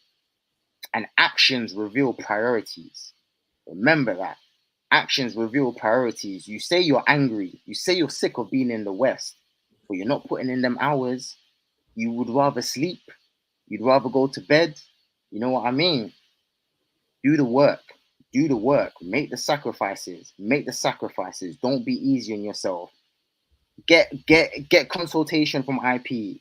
Take the advice. Do what you gotta do. No excuses, man. Please, brothers, no excuses. Be a man. Be tough on yourself. The burden of masculine performance is on you. And that's why you deserve a feminine woman, because it's not easy to be a man. You have the burden of masculine performance. You have to perform. But that's why I'm not dealing with no woman that don't submit to me. Because if I'm performing and being the best man I can be, working in the IT and being successful, I deserve and expect a submissive woman because I have that burden of performance. I knew when I was broke, working security, working in delivery, no one was going to save me. I'm not a pretty chick. No one's gonna just no woman's gonna pick me up and let me live off her rent free. You know what I mean? But girls get Facts. this privilege. It's a choice for them to be in the workforce, to be a successful career woman. It's a choice. We don't have a choice. So, brothers, don't make excuses for yourself. No excuses. It's do or die. Do or die. And that's I'm gonna leave it there. Wow, amazing closing statement there, brother. Brother, go and get some water or something to eat, brother. We're gonna go on for another hour, bro. You'll be speaking for an hour straight. So we're going. I'm gonna give you a break, brother. Give 2 minutes or 3 minutes. Okay, Okay, brother. water. Thank you. Awesome, brother. Awesome. Great live. Let me put you on mute there so you can have some privacy there, Ramel. Great live stream there, brothers, man. Fantastic, man. Chat. Press the one in the chat if it's a classic. Press the one in the chat if it's a classic now, right now, chat. Amazing. So, brothers, please, man, hit the support, man. Hit the super chats, hit the PayPal, man. You gotta support, brothers, man. You gotta support. You just heard him say that my advice, my mentorship, my Python classes have helped him in his career. He after booking a consultation with me got a job 2 months after. It just shows you that I'm not here capping. I'm not here blowing smoke up anyone's ass. I'm really telling you the truth, brothers. I'm here to help you brothers out. You gotta support me, man. Hit the donations, hit the super chats, hit the PayPal. We are saving lives here. We are building a network here of like-minded brothers. We are uplifting each other up. Who else is doing this? And shout out to Johnny Walker. Who else is doing this, man? Ain't no one doing what I'm doing, brothers. Come on, man. IP, international passport. You gotta support. And I definitely feel what Ramel was talking about, man. I used to flip burgers. And I remember how tough that was, man. The pressure, me flipping burgers, me putting the bun in the bread, putting the onions there. I used to flip burgers, brothers. I used to flip burgers. And it wasn't nice getting paid peanuts, right? It ain't easy, brothers. I remember I used to work jobs where they would pay me little, man. And I would be on the train, on the bus stop, just thinking, man, I gotta change my situation, man. I gotta change my situation. It wasn't easy. Those days were dark, bruh. Those were dark days. I've worked, in jobs where um it was cold. I'm standing outside in the freezing cold, and I'm getting paid peanuts. My fingers are freezing, my toes are freezing. I was thinking, man, I can't do this for a long time, man. So when Ramel says that when he was security, he was doing all these jobs, riding through the road. I remember back then I used to do similar jobs like that. I used to flip burgers. I used to stay outside in the cold. My fingers were freezing, my toes were freezing. Bruv, it wasn't nice, man. It was tough. But only I could change myself. No one was gonna save me, right? I had to do something. And shout out to Ramel for taking the initiative and for changing his life. And although he gives me props for the consultation, the Python classes, etc., etc., he was the one that reached out to me. He was the one that had that goal-getting attitude. And I need you all, and I need all you brothers to have that goal-getting attitude. Have a dream and achieve it, man. Very important. You know, IP. I truly believe this is a love or hate thing about me. I don't believe there's any in between. You either love me for this or hate me for this, and this is just me to the core right now. And I told you, like, I wasted a lot of my youth. I chased Mm. girls, messed around. I've always been a talented brother, hardworking brother, and I wasted my talents. And I've learned that lesson. So now I'm a hard ass guy. And I'm like, I just don't care. Whatever needs to be done has to get done. Brothers, you got to be hard on yourself. Please, anyone that comes to me for advice, I will tell you, I will always make time for you, brothers, because so many have made time for me. But I'll be real with you. If I give you advice, don't come and ask me two, three, four, 5 times. Once you know what you need to do, go and do it. You don't need to hear the same piece of advice 10 times. You're not serious. If you've been told once, why do you need to be told twice? You heard good advice, go and implement. Everything is in the action.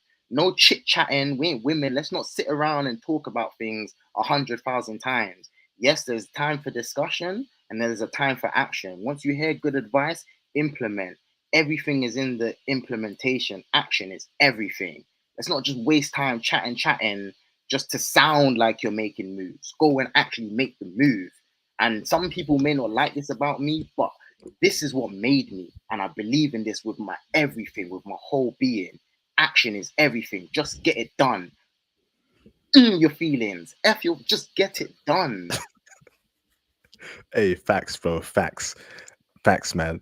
Shout out to Issa A for the $5 super chat. I've been seeing 2023 Vietnam vlogs. IP, bro, it's tempting me over Korea. Ramel, you may forget Korea for Vietnam. Yeah, I'm looking forward to hearing Ramel's experience in Vietnam. Oof, damn. That's gonna be a classic, man. You looking forward to Ramel? Oh yeah, I'm going to so many different spots. I'm gonna have loads of intel. So 2 weeks. The first week I'll be up north near the border of China. Second week I'm gonna go down south. So in the north I'll be in Sapa, Ninh Binh, and Hai Long Bay. And then in the south, I'll be in. So that's more very mountainous region. But in down south is more hot weather and the beach. I'll be in Da Nang and Hoi An. Amazing, amazing. Thank you, bro. As the legend Demswood says, plan, execute, repeat, stay consistent. Yes, indeed. When you start something, you finish it. It may take you a year, 2 years, but when you start it, make sure you finish it. Be consistent at it. Do it once a week, once a month, and execute. That means doing it. You must execute your plans, goals, and objectives, man. So we got a caller. Can you turn your camera on, Dimitri, in the background? So I know you're not a troll, Dimitri Clark. Just turn on it in the background, bro. So I know that there's gonna be some trolls up in here whenever they see intelligent brothers speaking about changing their lives. Um, Turn your camera on in the background, Dimitri, just so I know you're not a troll. You can turn it up after. Yep, you confirmed, Dimitri. Thank you, brother. Turn your camera off. Let me bring in Mr. Dimitri Clark in the background. What's going on, Dimitri? Hey, what's going on, IP? What's going on, Ramel? Peace, brother. What's going on, bro? Appreciate you, Dimitri, for the super chats, man. It means a lot to me, brother. Thank you very much. Absolutely, no problem, man. Just contributing to the cause. Thank you, bro. Thank you, brother. So fire away, Dimitri. If you have any questions or anything you want to add, break it down for us, bro. Nah, I'm just blessed to be in the presence of Ramel, man. I just got another surge of inspiration here in his origin story, man. It sounded a little familiar to mine. I'm just glad that black men are winning, or we are finally winning, and we're winning in a major way. And I'm here for it all. I'm here for it all. Amazing. Yes, indeed. Remember, how does that make you feel, Ramel? Blessed, brother. Blessed, man. As much as you say you're inspired by me, I'm inspired by you all. I never had this community. I did everything by myself, and I had to dig deep. I had to dig deep. There was no shoulder to lean on. So even though I'm in IT now, for me this is only the beginning. I will not get comfortable. I have goals to achieve. There's way more to achieve. I won't settle with just working for a company. Financial freedom and independence is the end goal. This is just the beginning. So I am so blessed to have found this community, to be with like-minded brothers. So as much as you say thank you to me, thank you to you, brother. Absolutely, man. Take this thing to the max. Take it to the max. It is yours. It is yours to mold. It is yours to shape any way you see fit, man. When I started out on my journey, I didn't see anything that I'm experiencing now. Um, I did 13 years in the military, so I was well traveled through the military. When I got out, I got the job that I'm at now, and I started traveling with that job.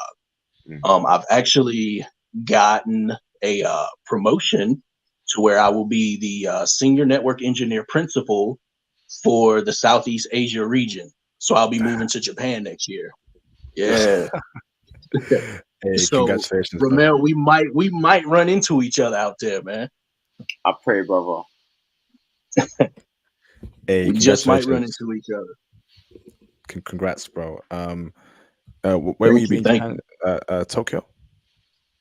I'm looking at Yokohama at the moment. I'm actually going out there next week, and I'm actively gonna be looking for places to stay, man. Damn.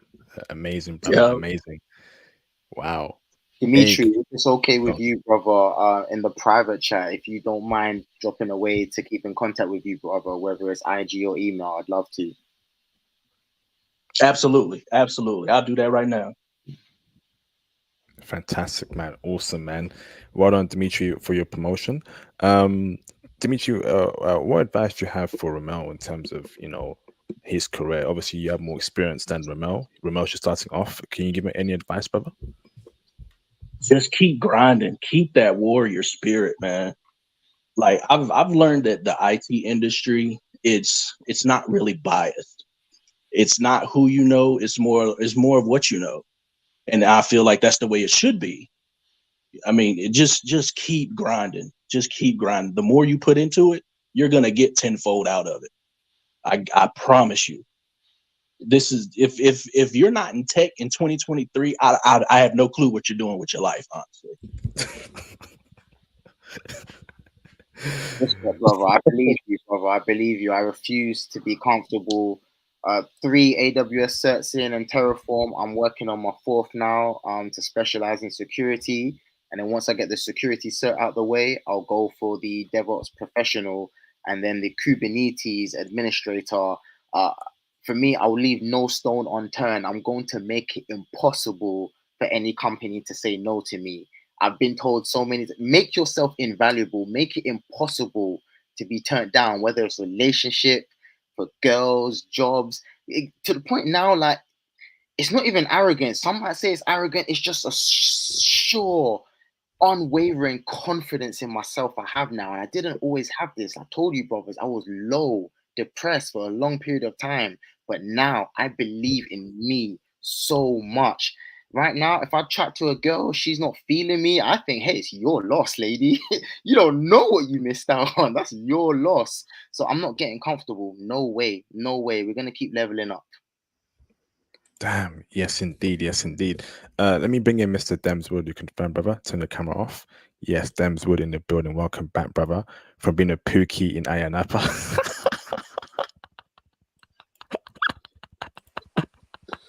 What's going on, bro?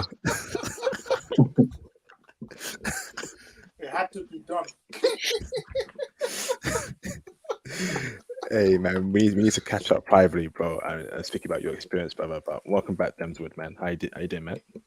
It's good to be back, bro. It's good to be back. How are you? I'm doing fantastic, bro. I'm doing fantastic. Fire away, Demswood, man. It's good to hear from you, brother. How you doing, brother Mel? Good evening. Yes, James. How you doing, brother, man? Salute, man. Much love, brother. How you doing? I'm good, man. Good, man. Yeah, it's great to hear another classic live stream, the UK Mandem. I'm glad I'm here to, um, you know, listen to your life journey, brother. It's been brilliant so far. But also, well done for entering IT. Well done, bro. It's the right move. Thank you, man. And thank you again, bro, all the time you giving me all the advice. I appreciate you, man. No, it's all good, man. Just helping another. I'm just helping brothers out, man. We need to rise together. Respect. Yes, indeed, man. Shout out to Demswood also on IT, bro. Very helpful towards other brothers on the channel, myself as well. So it's funny how we're all working IT on this panel. You know, we're building a small community. I know, man. It's amazing, and obviously Ramon's the latest member to work in IT. So put yourself on mute, Demswood. What's that background noise? Thank you, bro. Yeah, so Ramel's the latest member of the Passport Bros IT, bro, moving on the channel, now part of a community. Very happy, man. Carry on, Demswood. Go on, bro. No, it's all good, man. I just wanted to ask Ramel. So bro, like, so you gonna spend two times a month in the office, right? Yeah. So Berlin, Spain. Right now, I'm looking at Germany and Spain. In Germany, my main interests are Berlin and Hamburg. I've heard a lot about Hamburg on IP's channel, and I actually have a friend who lives in Frankfurt, so I might check that out. It's a friend I was training Muay Thai with in Korea, but he finished his degree in Korea, and his hometown's in Frankfurt. Yeah, Frankfurt's cool. Well, I want to go to Berlin because actually, No, why? well, for me, I'm actually planning on. I'm actually IP. I'm actually IP with my. I'm actually planning on traveling to Berlin. Well, because I've noticed, when it comes to new um, annual things in your company, they said, okay, here's the amount of annual leaves you have. So I'm not wasting that annual leave. I see. Yeah, you need to use it all. Yeah, I'm not wasting that. So that's why I'm planning on Berlin, and I want to experience that particular club for one time only.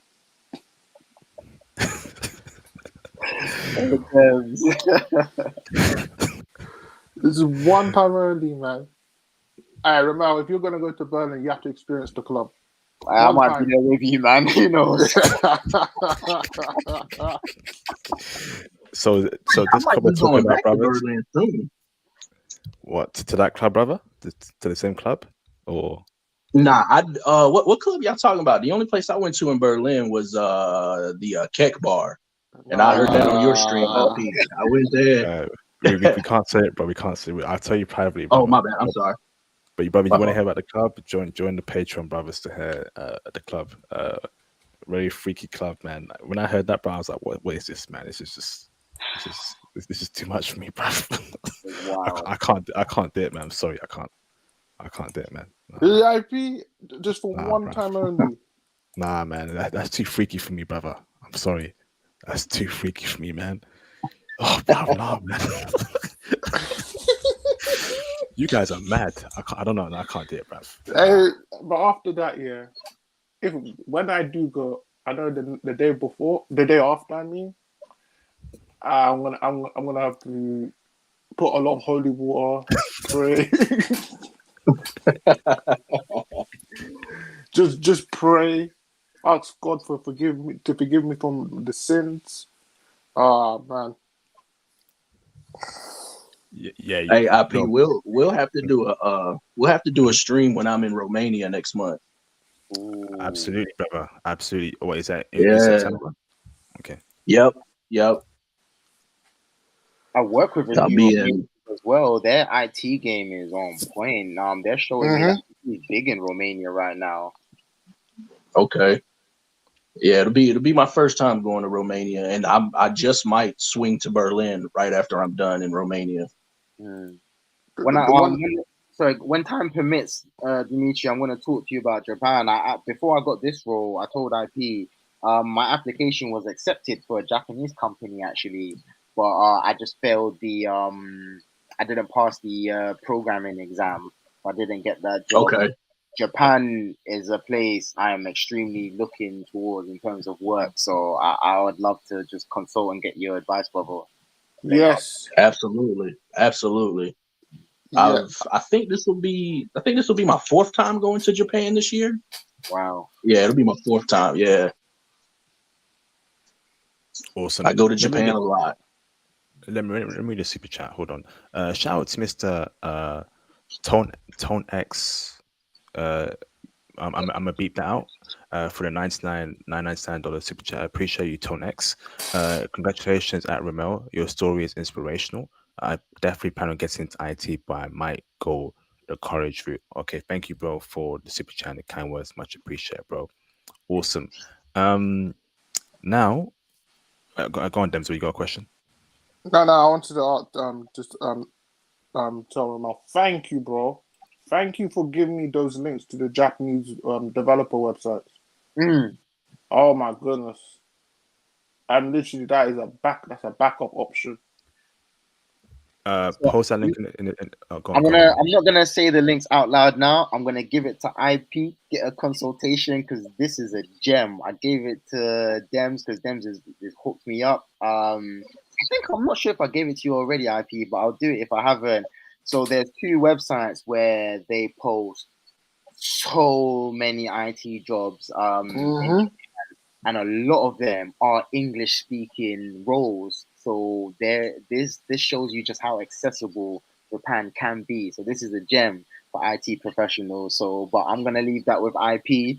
Go to him if you want that intel. Please send me that, brother. That'd be greatly appreciated. Do it now. Send it to me on IG. Thank you, bro. If you have any questions, you must call in or you must send your questions in a super chat or PayPal.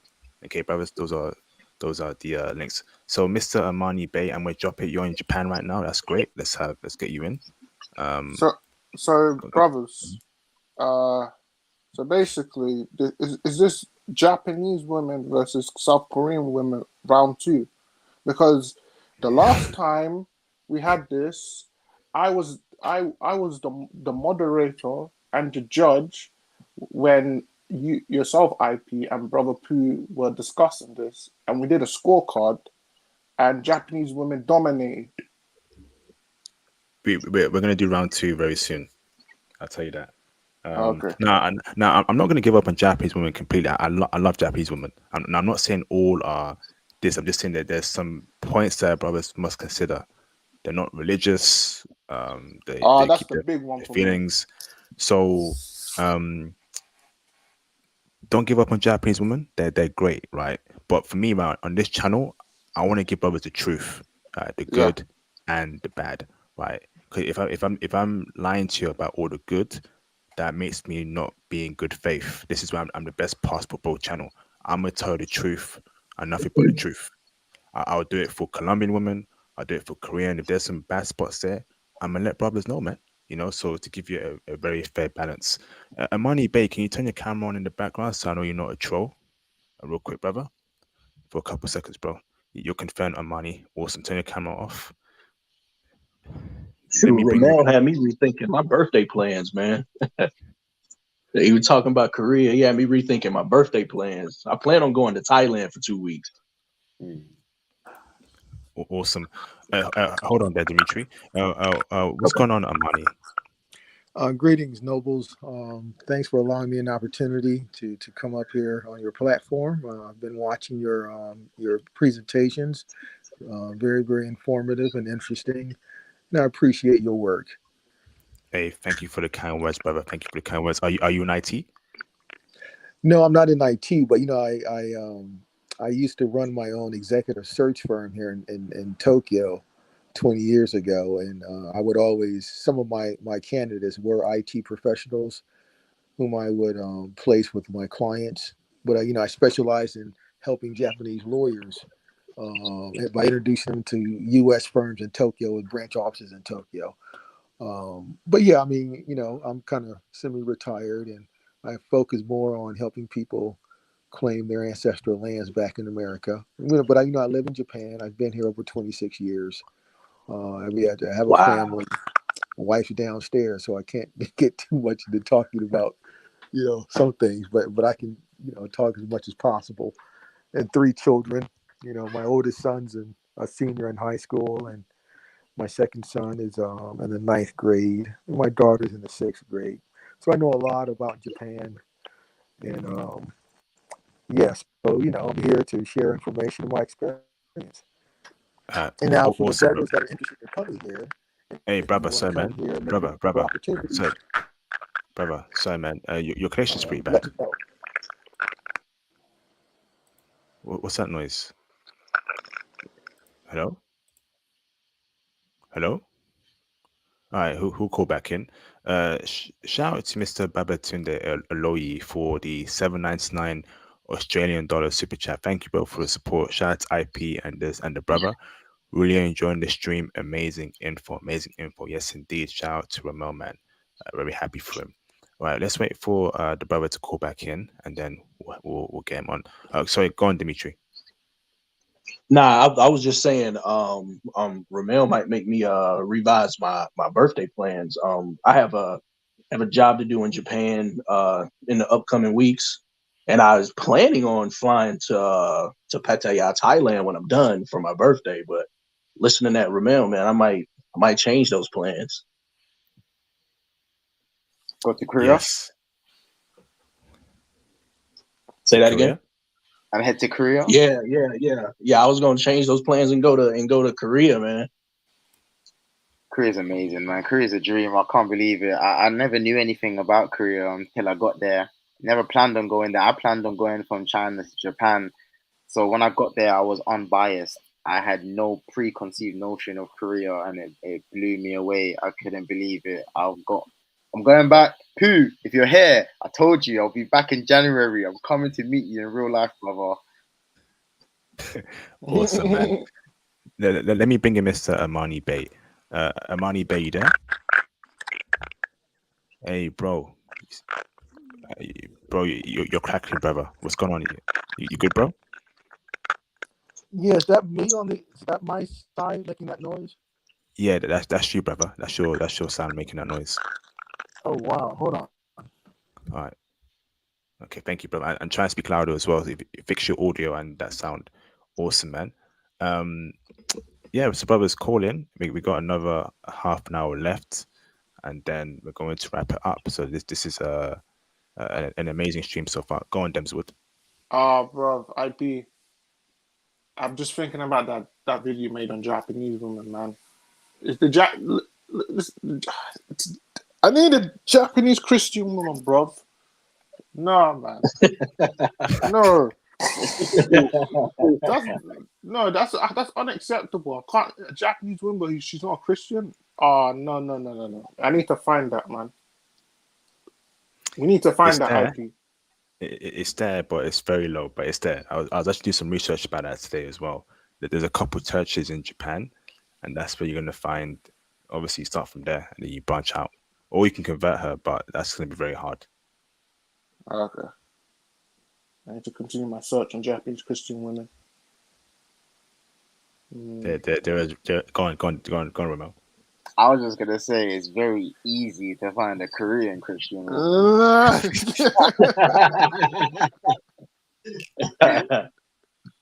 That might be a Korea sign. definitely might be the spot, man. Yeah, yeah. Like Ramon said, I want my chick to believe in God. Yep. That's it, man. No if, no buts. You come in church with me on Sunday morning. You come in Mm-hmm. church with me on Friday. There ain't no partying to late night after midnight. We're going to church, man. So we need that religious chick in our lives, man. Very important. Yeah, All right, man. okay, Amani. We'll wait for you, brother. We'll wait for you, Amani. Um, do it. So I got go on, Demswoods. Now, so Ramal, like, you know some Korean chicks, yeah. You see any Korean sisters? Korean sisters. No, not really. No. I only know of one mixed Korean woman, and that's only via online. She did an interview with my friend who's a YouTuber in Korea. But I've never met one in person. I'm sure there might be few out there, but it's damn near impossible to find, man. I'll be honest with you. That'll be the one thing that will sway me to Korean chicks, man. There's a Korean sister. I might give them a chance. I can show you how one looks if you want to see. Yes, I don't. please. I don't mind. All right, hold on. Lord, oh man, and do you know what? These Asian chicks in the UK, man. These whitewashed Asian chicks. Shame on them, man. Because they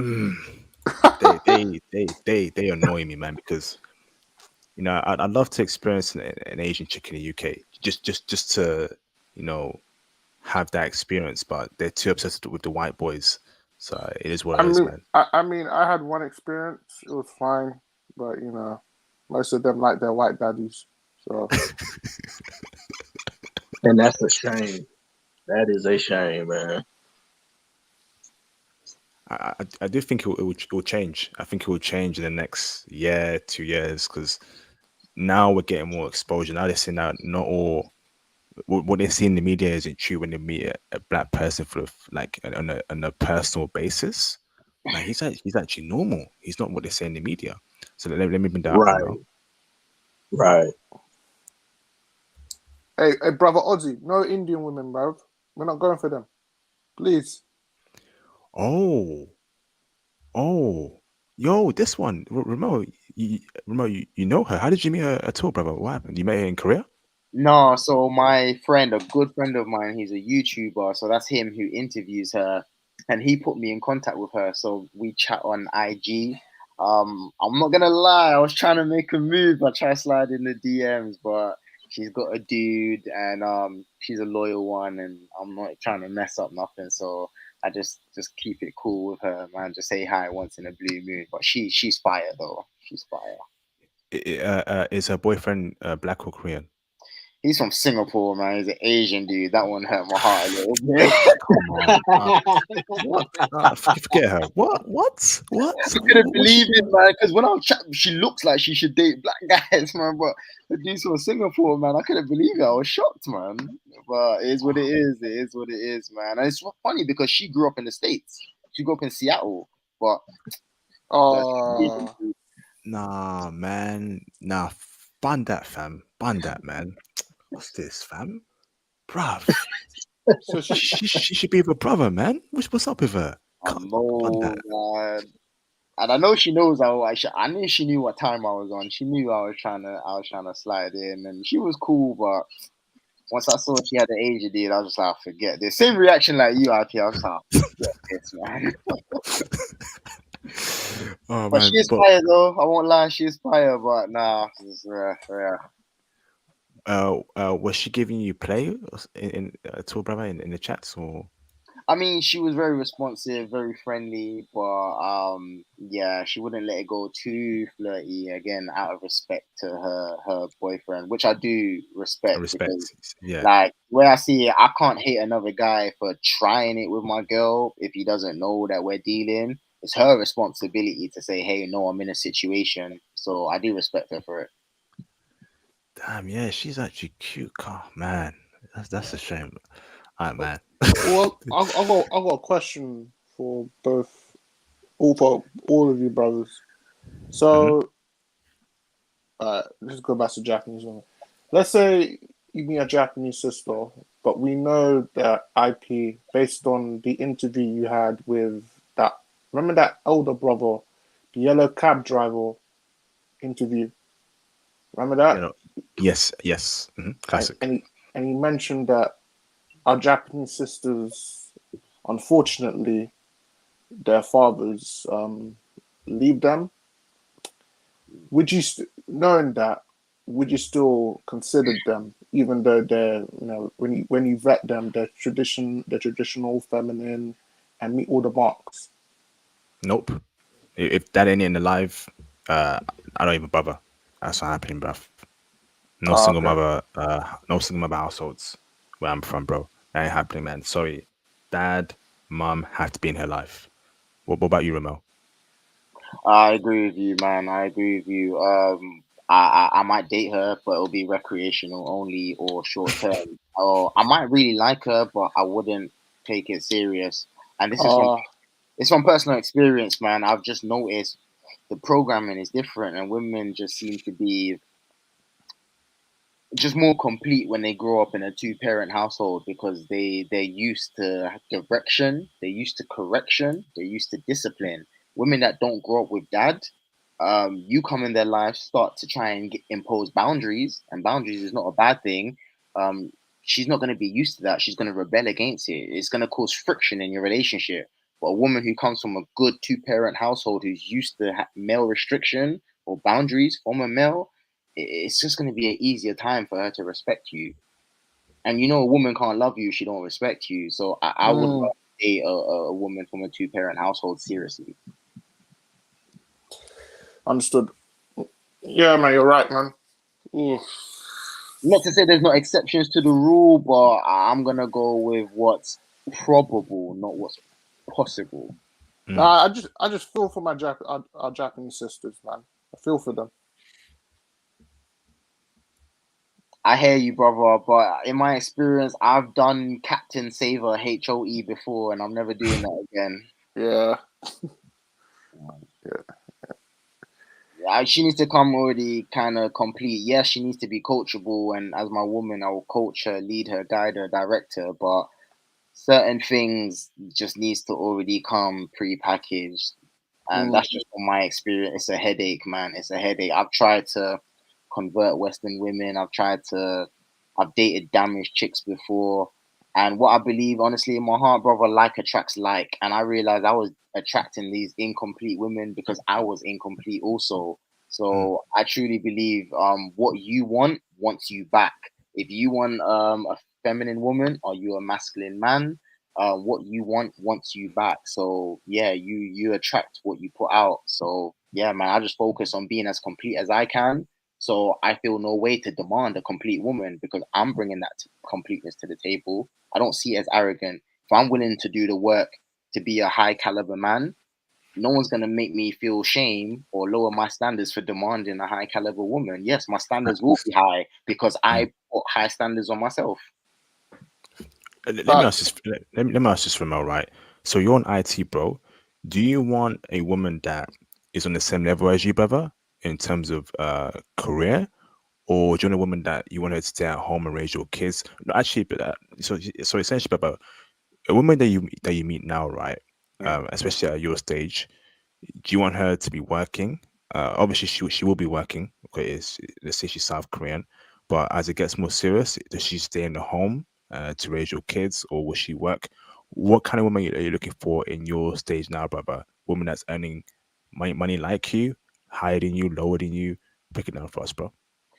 I'm not attracted to career women like that. I've dated career women, and what I find interesting is, me personally, I find career women easy to attract because a lot of these women are so used to being masculine all day, every day. They need and are highly attracted to a masculine man who's not intimidated by them. They're so used to bossing, men around all day. So when you come in with your masculinity, they will fall for you because they don't have it. They used to be in masculine, but I'm not attracted to that. So even though they fall for me, I don't want them. Not opposed to meeting a woman who is working to say a woman can't have a job or a career, cool. But there needs to be a mutual understanding that once we're serious and we have kids, I want her to focus on raising my kids. I want her to do that. But again, what you want wants you back. So I know if I want this, I need to be the kind of man who can provide that environment, to provide the environment where she can stay at home and focus on my kids. I'm not going to have her living a life of struggle. I will provide that environment. That's why I'm working so hard and elevating myself so I get everything I want. I truly believe you don't get what you want from life, you get what you deserve.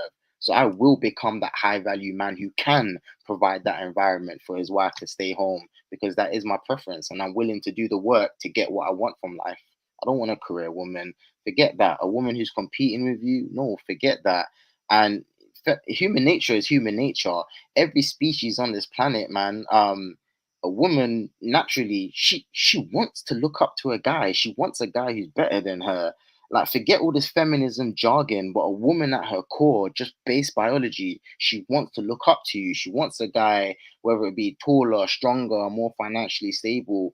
Every woman's attracted to a guy who's better than her. What better is, there's different metrics for that, and it might be different for different women, but every woman wants a guy who she sees as better than her in whatever metric that is. So no, I do not want a career woman. I want a woman who's willing and who wants to be at home and be a wifey. Well, Mm. yep.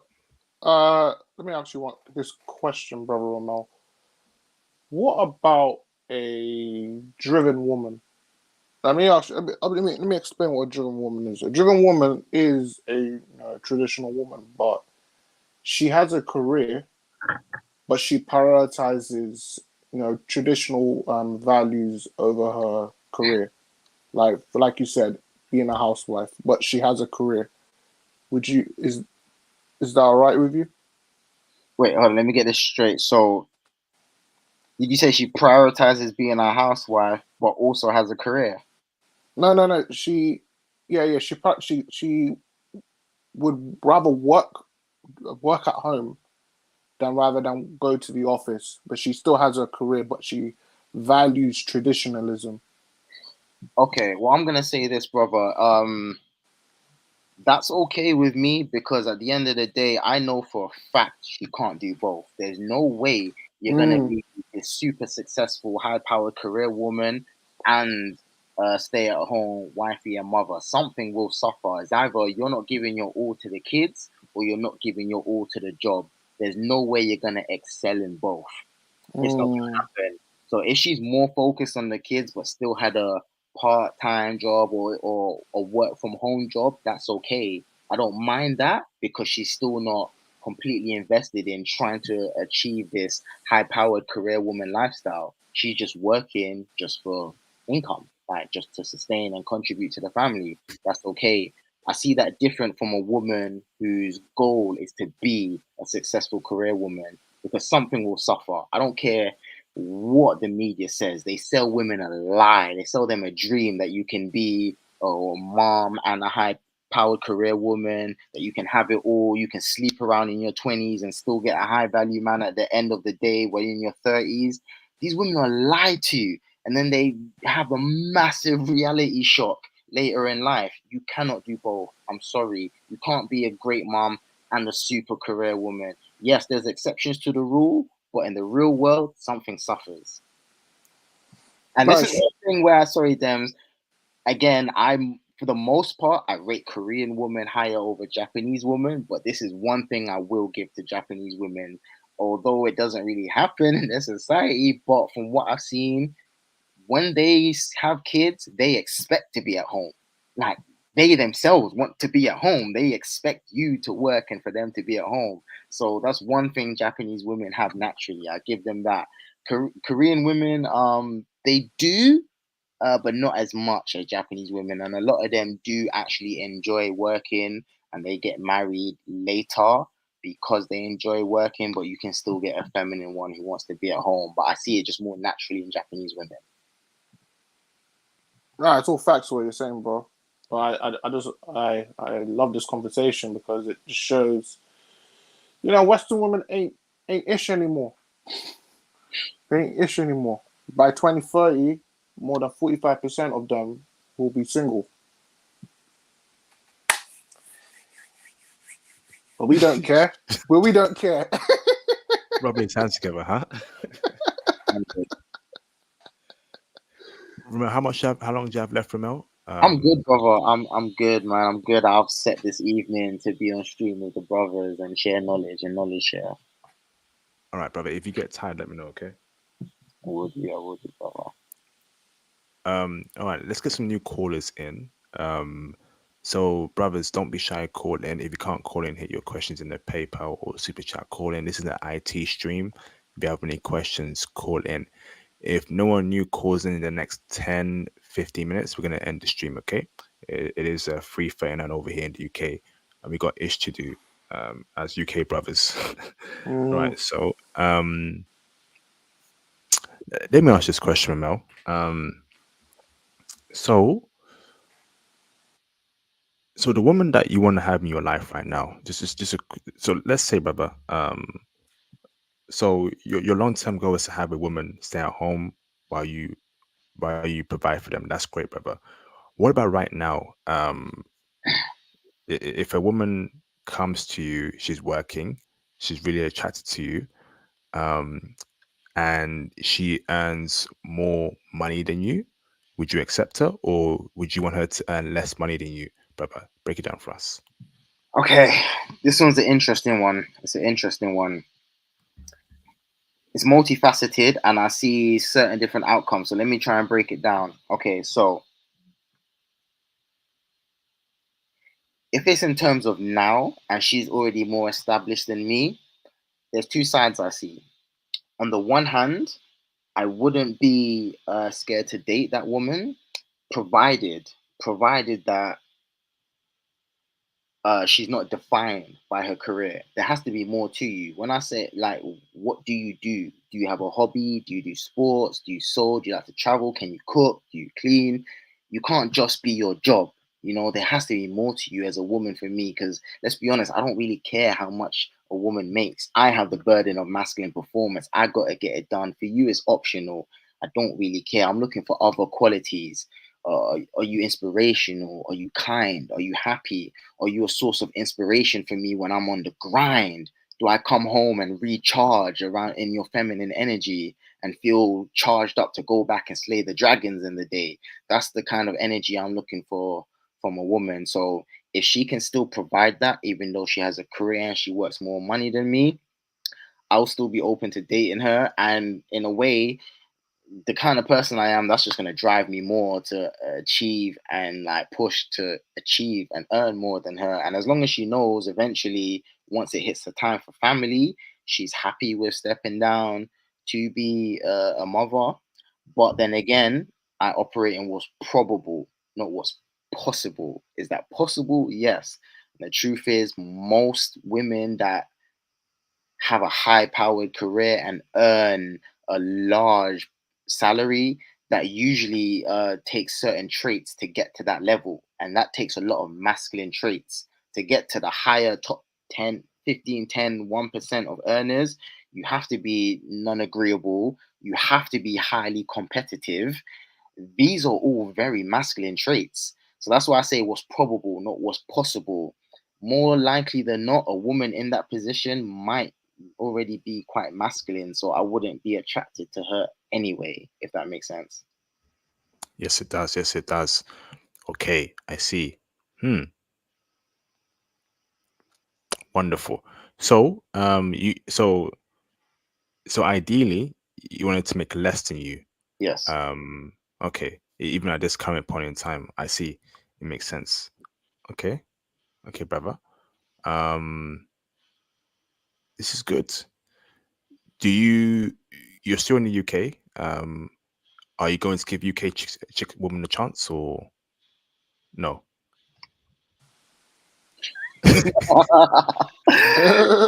Nah, man, no. Listen, IP. Wait, Ramon. Sorry to interrupt you. Mm. Let's say, for example, you're in the gym. Okay. Yeah. You just finished your hit workout, and you see this nice looking light year. She has curly hair. She got back. She got everything, and she's she feels you. What are you gonna say? I'm not gonna lie, I'll smash probably. I'm just gonna keep it real, man. But I'll be honest with you, me personally, I'm not going out of my way to look for something. I'm gonna say it like that. If paths cross and things just happen to line up that way where it's just that easy for me here, sure, whatever. Will I entertain a little bit of fun? Yes, I will. Like, I'm not gonna lie to you, brothers. But me personally, I am not going out my way to look for anything. I am solely focused on leveling up in IT, getting as strong and as fit as I can, leveling up in these languages, getting out of here. Like, once I'm back where I want to be in Asia, I will actively hit the dating market and actually put myself out there to meet women. But for now, I'm not actively looking for nothing over here. It's just not my focus. Right now, I'm just on the grind. I'm on leveling up, so focused. I'm just tunnel vision right now. I want foreign women. And brother, after the experience I had in China and Korea, I can't go backwards, bro. There's nothing Western women can give me anymore. Like, it's Yes. not on my radar. There's nothing they can give me.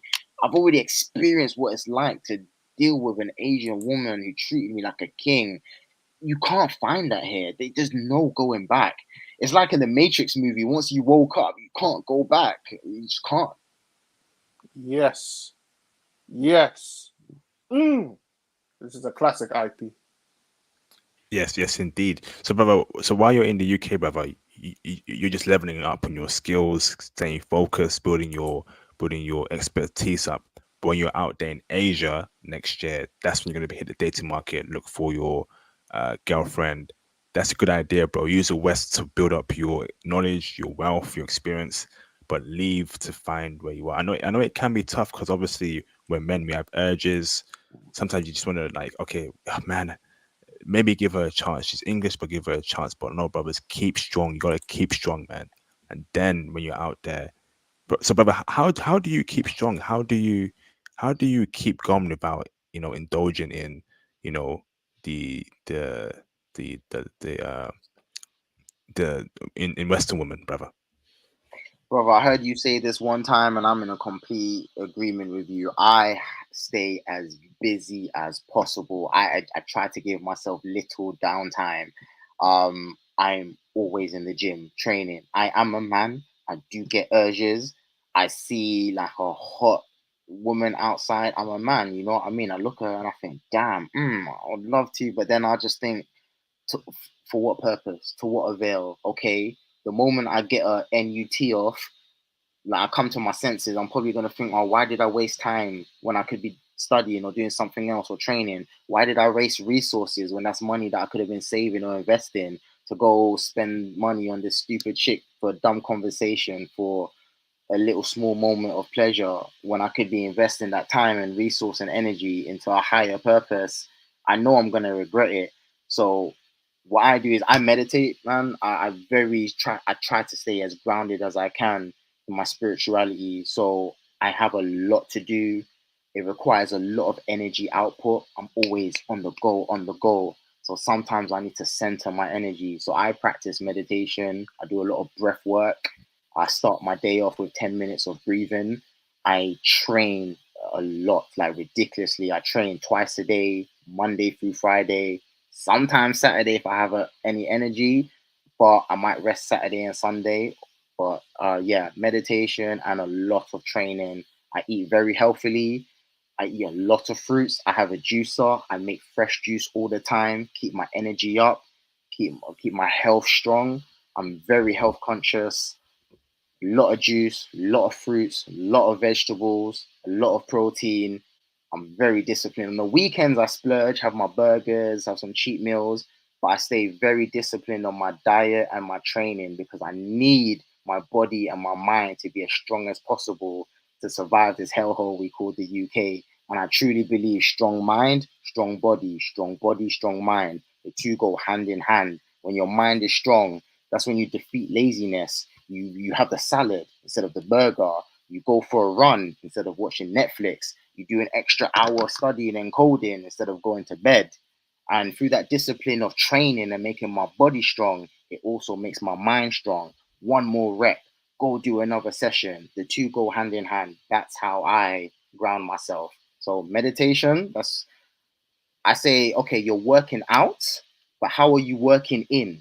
And you need both. Work in as much as you work out. You work out your body, and lastly, take care of your diet. And your diet is not just the things you put in your mouth. Your diet is also what do you give attention to. Are you watching like big booty HOEs on Instagram all day scrolling? What are you feeding your diet? Are you watching all this negative stuff on the news? Yes, you need to stay up to date on current events, but take care of your diet. And your diet is not just what you put in your mouth, it's what you feed your attention. Amazing, brother. Brother, how do you stop yourself from overthinking? So there are some times where you're in the gym, and and then you take a break from your reps, a minute break, then you're thinking about, okay, you start overthink about your life. Is it in the right? Am I going in the right direction? Will I make it? Will I become a better man? Will I increase my wealth and income? Or even about relationships, like you can get lonely sometimes. Like, man, like you walk down the street, you see a man and a woman holding hands. You're in the West, and you're holding on, like, man, I wish I could have that, but I'm in the West, man, I can't indulge. You start to overthink. Am I too old to get the woman of my dreams? How do you block overthinking, brother, and be positive? What's your method, brother? Yes. So we're human beings. It's natural to have wants. And I say be careful with jealousy because jealousy comes in two forms. You have the positive side and the negative side. Not all jealousy is bad. Sometimes jealousy is a good indicator of just where your passions lie. Jealousy can lead you to realize what you really value in life. So sometimes you might see someone else with something you want and you feel like, oh, I want that, but it's not bad as long as you're not hating on them. I don't hate another man for what he has. That's the negative form of jealousy. You don't hate on someone else because they have what you want. But it's Mhm. okay to look at someone else and feel like, damn, I want that. How do I get that? You know what I mean? So there's two sides. So yes, like I have urges. I have thoughts sometimes. I have bad thoughts, or I might get wrapped up in what I want from life. But how I deal with that is I exhaust myself physically.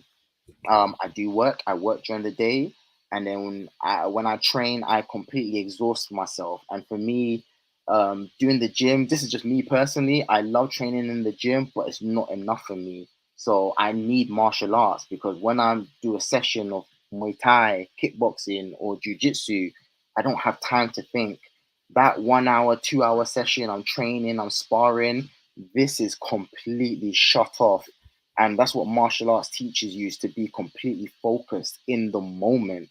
I have to focus on my partner. This is shut off, and by the time I finish that session, I'm so exhausted. I'm at a level of calm and peace and serenity. The thoughts just dissipate. So yeah, that's what I do. I exhaust myself physically, and I also take care of my diet, both physically and mentally. That's my avenue to stay balanced, brother. Amazing, amazing, brother. Brothers, this is the best Passport Bros channel on YouTube. I know I keep saying that, but we have some intelligent brothers here. We're not about the BS. We're not about the nonsense. We're here to change lives. We're here to better ourselves, and we're providing solutions. A lot of other channels are not providing solutions. All they do is complain, complain, complain, complain. We have a solution here. IT, better yourself, travel, get the passport, believe in yourself, execute, be consistent, dominate. I mean, what else can we do, man? Shout out to Ramel for those incredible tips. Shout out to Johnny Walker, man, for the $50 super chat. Johnny, salute to you, brother. Patreon member, uh, former Python student member, great student, by the way. Shout out to you, Johnny, and long-time supporter. Appreciate you, brother. Uh, he says, brother Ramel, you're half Dominican. You want a woman that is more than willing to stay at home. Guess what? Latinas most deaf want to stay at home. The society is more patriarchal than South Korea. Smaller towns in Brazil, Colombia have high body count. Ooh, what's your thoughts on that, Roma? I'm open minded, brother. You have more experience there, and like I said, when I hear good advice, I take it. So, Johnny, it's definitely on my list. I will definitely make my way over to that part of the world and check it out for myself to verify. So, thank you for the advice, brother, and I'll take it.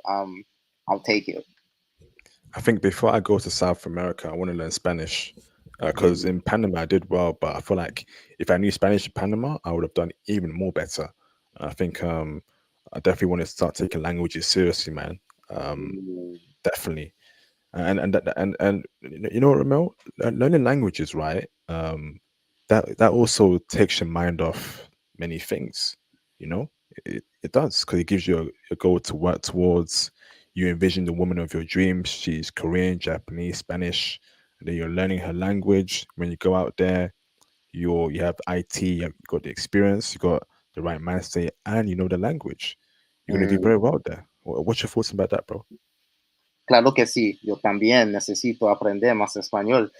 I said, yeah, of course. Brother. Me too. I need to learn more Spanish. Yo, I know a bit of Spanish. Yeah. Let me speak right. Mi madre Mm. es bonita.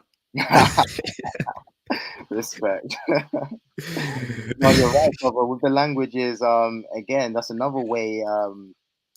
To defeat the negativity within yourself. Like, don't beat yourself up about having negative thoughts because you are human.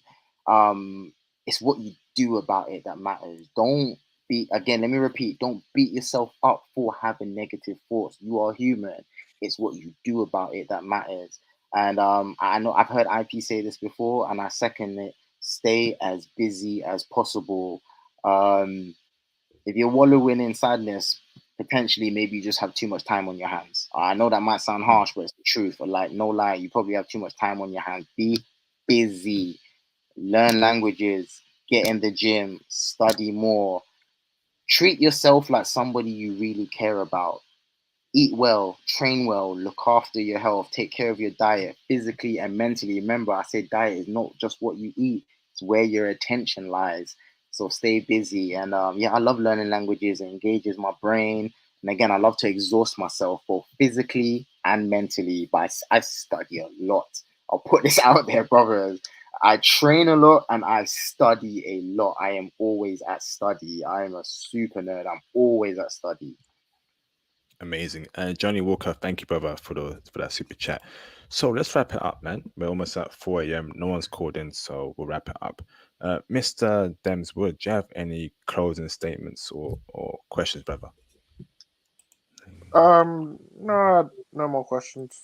But it's great to see a fellow UK brother, just a fellow brother in general, um, get into IT and succeed, and also travel.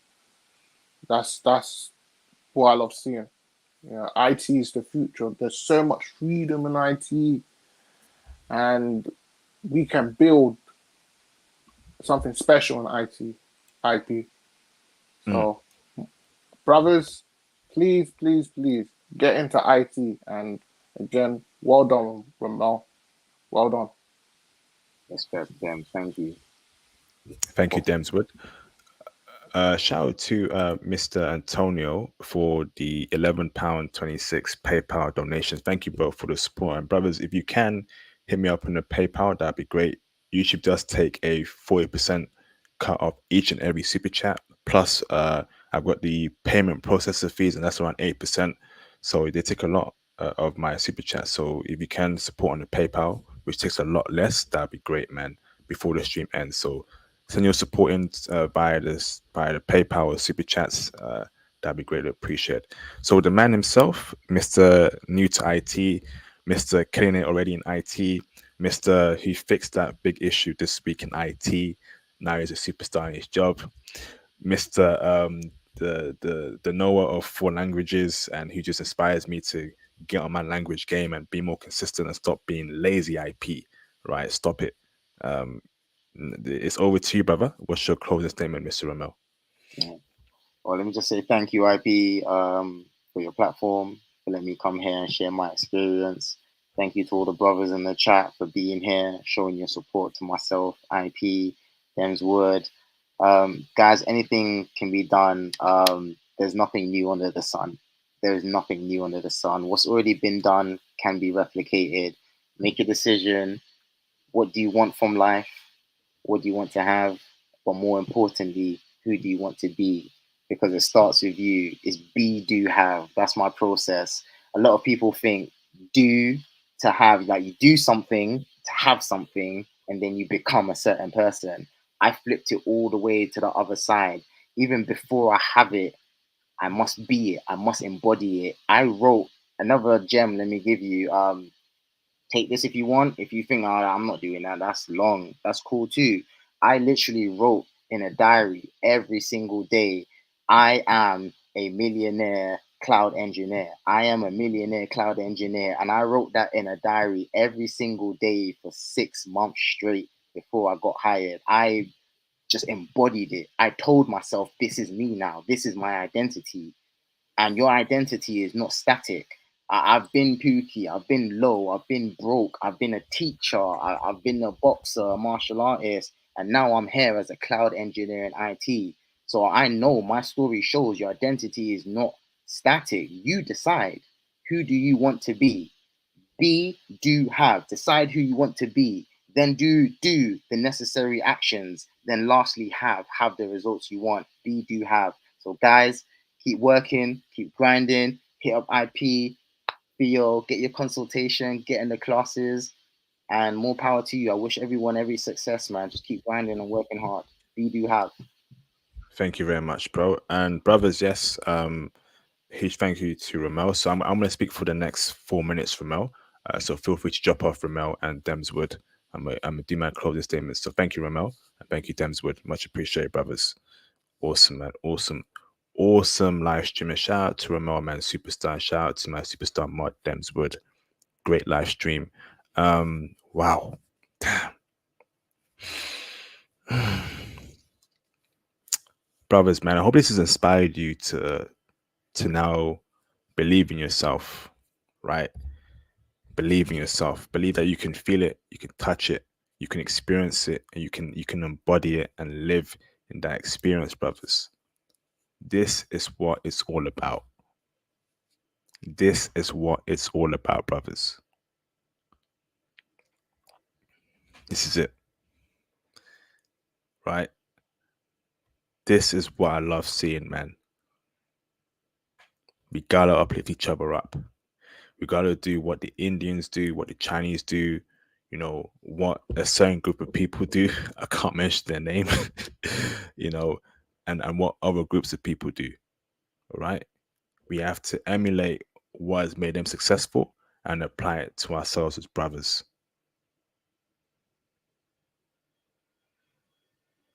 Right? No man is an island.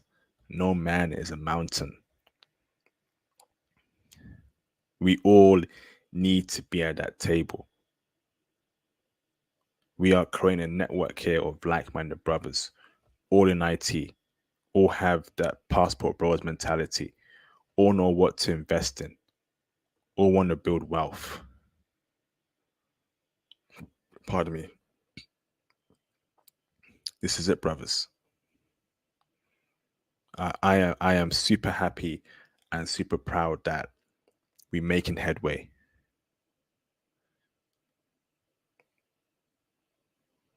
Experience it. Oh, okay, Mr. Amani today. Awesome. Turn your camera on in the background so I know you're not a troll. I'm gonna bring you in, bro. I can carry on longer. Who's Amani today? And turn your camera on in the background, bro. We got a new caller. Okay. Amani, do you want to turn your camera on in the background, please?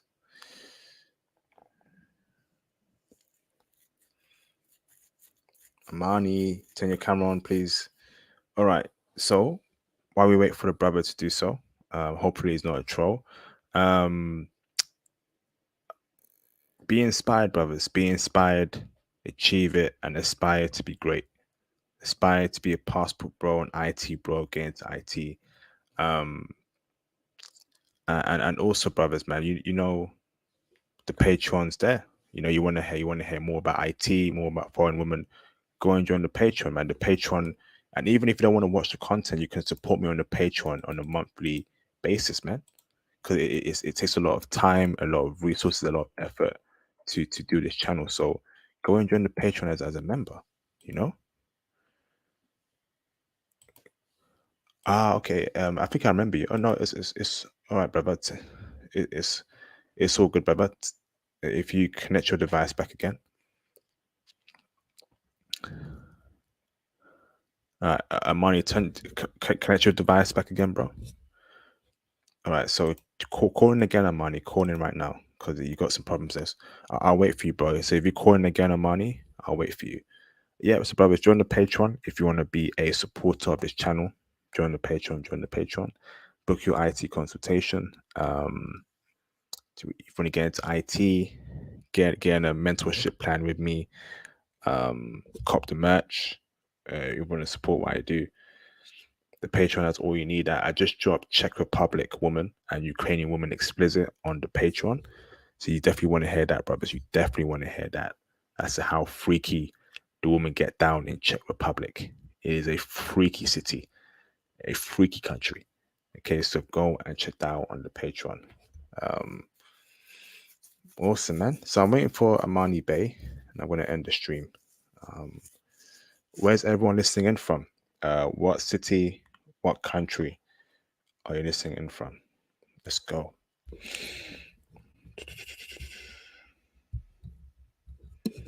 I got the news. Hanging with the crew. Let me bring you Mr. Amani today. Okay. What's going on, bro? Hey, can you hear me? Yes, much better, but how you keeping, man?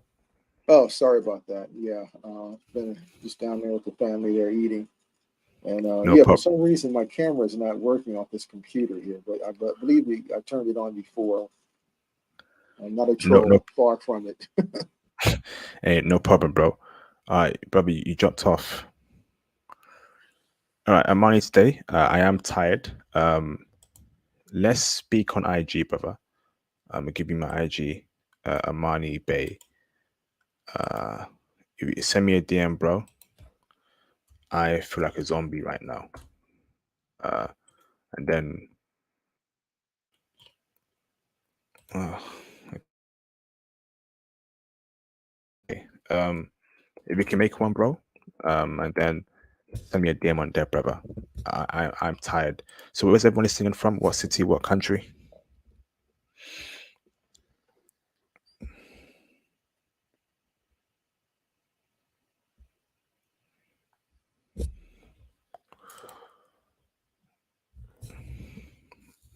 Yokohama. Okay, bro. Yeah, we definitely have to have you on the channel. Okay, now are you back? Okay, now you're back, brother. Turn your cameras on though. Is that okay, or do you want to turn your camera off?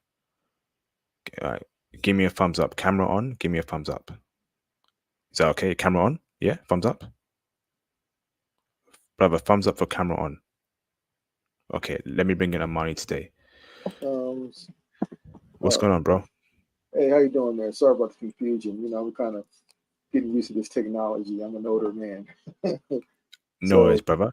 yeah. Brother, But yeah, quickly brother. before you go, if any brothers want to ask me any questions, I heard one of the brothers that he's considering moving here, and if he's an IT engineer, you know, Mm-hmm. there's a lot of job opportunities. So you can email me, and if you want to, before committing to move here, it's always best to try to get a position first. I can reach out to my um, network of Put contacts. put in the private chat in Okay. our StreamYard. Put in the private chat just so Yep. There's my you don't get yeah. trolled or Okay. there's some sick people. There's my email.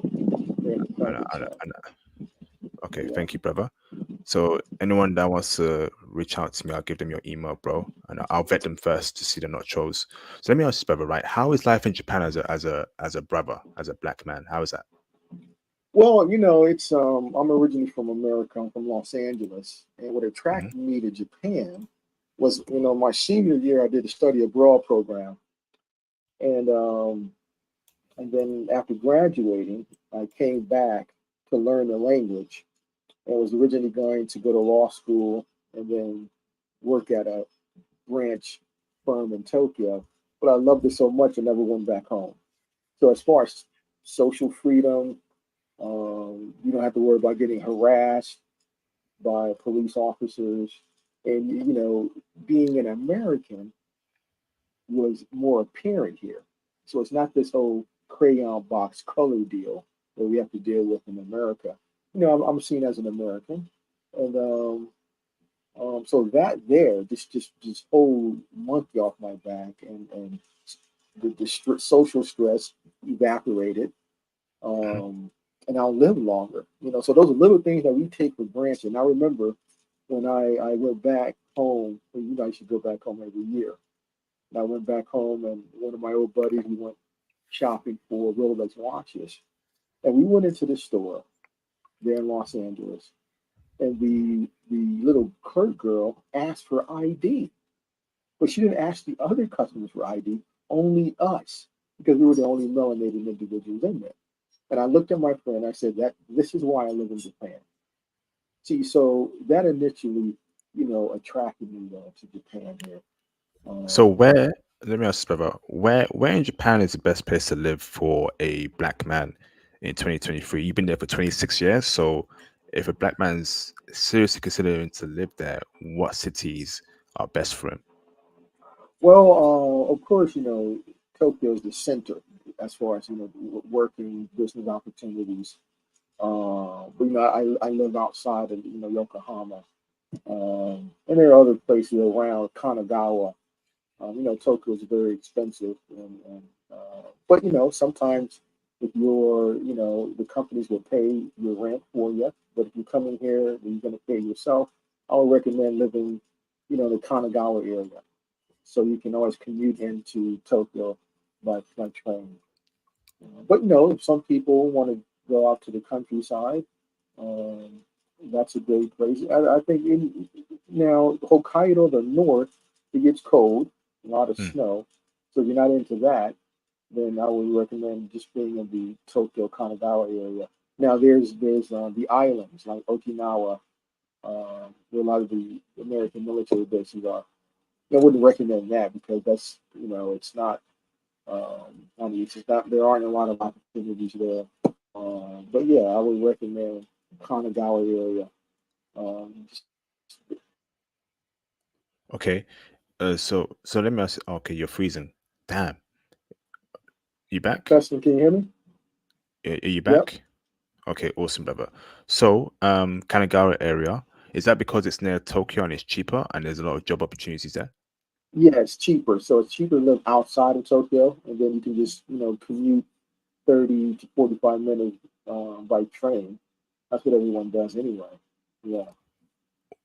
Are there any jobs there in Kanagawa or are they all in Tokyo? But you commute from Kanagawa to Tokyo to work There, there, right? there, there are some companies in Kanagawa. So as an engineer, one of my good friends, as a matter of fact, there's a company near my house, my closest station.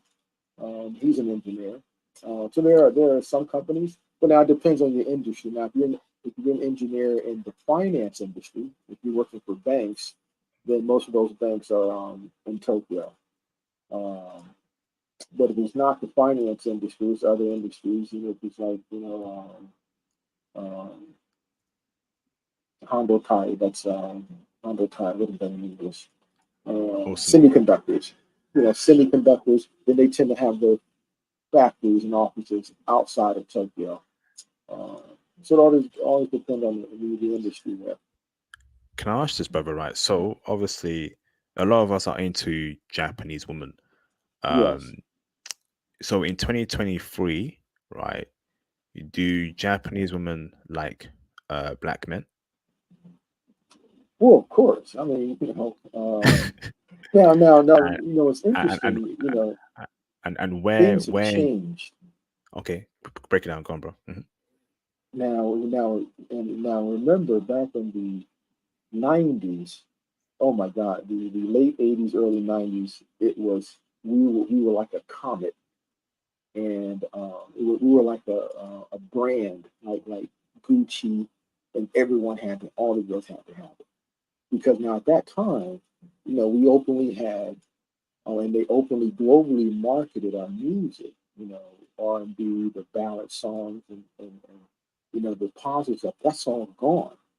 And at that particular time, we created economies.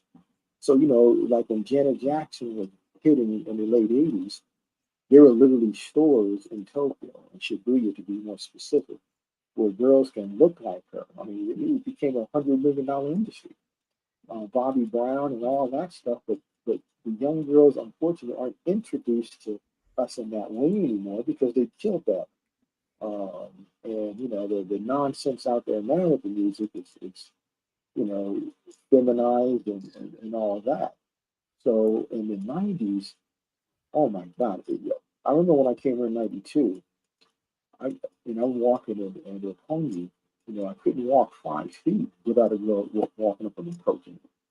Oh wow, brother, Wanted to. brother, hold on, hold on. Move your mic away from your mouth, because I'm hearing some. So you know your mic, right? Your mic. Okay, is You, that better? yeah, that's much better, bro. Oh, Yeah, sorry much about better. that. Sorry about that. I don't know what's happening. All right, this is awesome, brother. So you're saying in the '90s they've been liking black men there. That's great, brother.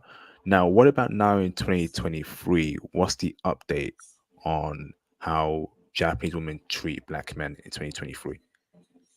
Well, I mean, although they don't, it's not like they're not, how do you say, the music is not there out there like that anymore. But of course, being an American, yeah, there will always love American men, right? You see, so you can come here and it'll be easy for you, But now you got to remember, and I think you brought this up. The Japanese culture is very, very unique. It's off to itself. They're totally different from Chinese culture, totally different from Korean culture. And it's a culture of, it's not a shame, it's not a guilt-based society, it's a shame-based culture. So things they do that we think is would be crazy is normal for them. So when it comes to the issue of men and women, here in Japan, women, if you're married or if you're a girlfriend or boyfriend relationship, they will be unfaithful. On wait, hold on. Unfaithful. Is that the majority of women? The majority, or Matter of fact, it was a recent poll. Japanese put out over 70% of the female, and they do it way more than the men because they're female. brother? Sorry, brother. Hold on, brother. Your audio is all jacked up. Why am I hearing like it's like it's what's going on there, brother? Is Every that time you better? speak, um, what is it? Is it Okay, is it hold the on. wire? Let me get off What's my going on mic. there? Because I'm Is hearing that some better? sort of Mayday, Mayday. Testing, No, testing, no. I'm hearing feedback. testing. Is that better? Mayday, Oh, Mayday. Houston, hello, we have a problem. Houston, we have a hello. problem. No, that's perfect. Okay. All right, so brother, hold on. You're telling me, brother, over 70% of Japanese women in Japan are cheaters that cheat on their boyfriend and husbands. Break it down for us, bro. Whoa. What? Yes, yes. So, um, um, yeah, it's bad, and you'll never know because they're good at hiding it, you know. But it's just a culture. It's just a culture. Huh? So you're gonna have to really, really have that conversation early on and let them know what you're about. And if yeah, you got to really swing that out. Yeah, because if you're not, if you're blinded, it's going to crush you. You're going to be hurt. Bro, hold on there, brother. Yo. Whoa. Brother, pause right there, brother. So you're telling us, right, before you date a Japanese woman, right? Because so you're telling me, right, it is almost a given that if you date or marry a Japanese woman, she will cheat on you. So to make sure that that doesn't happen, brother, you have to have a conversation with her about, listen, I know in Japan here, men and women cheat a lot with each other. That's not flying in my relationship. Will she take offense to that? Will she be like, "Oh, what? You think you think I'm going to cheat on you? You think I'm a cheater?" Or does she accept that open communication? Break it down for me, Amani. Well, yeah. See, now usually the motivating factor is when they do that is if you get into an argument, a fight. That's usually when they express that. So to get back at you, they'll go out and do that. That's usually when it happens. And they hold grudges. And this is just overall in Japanese culture. They Brother, hold grudges. your audio's jacked up, brother. What's going on, man? Um, Oh, testing, testing. One, two, three, testing. what is that? Is that your mic? Move your mic Oh, is closer there to your. you hear static? Yeah, what is that, bro? Okay, hold on. Let me turn this down here. Hold on a second. Let me turn my mic volume down. Sometimes that static will pop up. Hold on. Let's turn my mic status down here. Okay, level. Oh wow, that's wrong. All right, let's Testing. fix Is it, that bro. better? Mayday, Mayday, Testing. Mayday. Yeah. No, Hello? I'm still here. Is I'm still that hearing better? it, bro. No. Oh you oh, hold on. Every time you speak, I hear static. Yeah. Uh that's difficult to get rid of. I guess we're gonna have to yeah, we're just gonna have to deal with it there. Okay. Um All right. All right. So, but brother, yeah, so you're telling me that they hold grudges. What do you mean? So you tell me. So if you have one single argument, or if she feels like you wronged her in some sort of way that she didn't like, she will cheat on you. yes. What, Yes. bruv? Yes.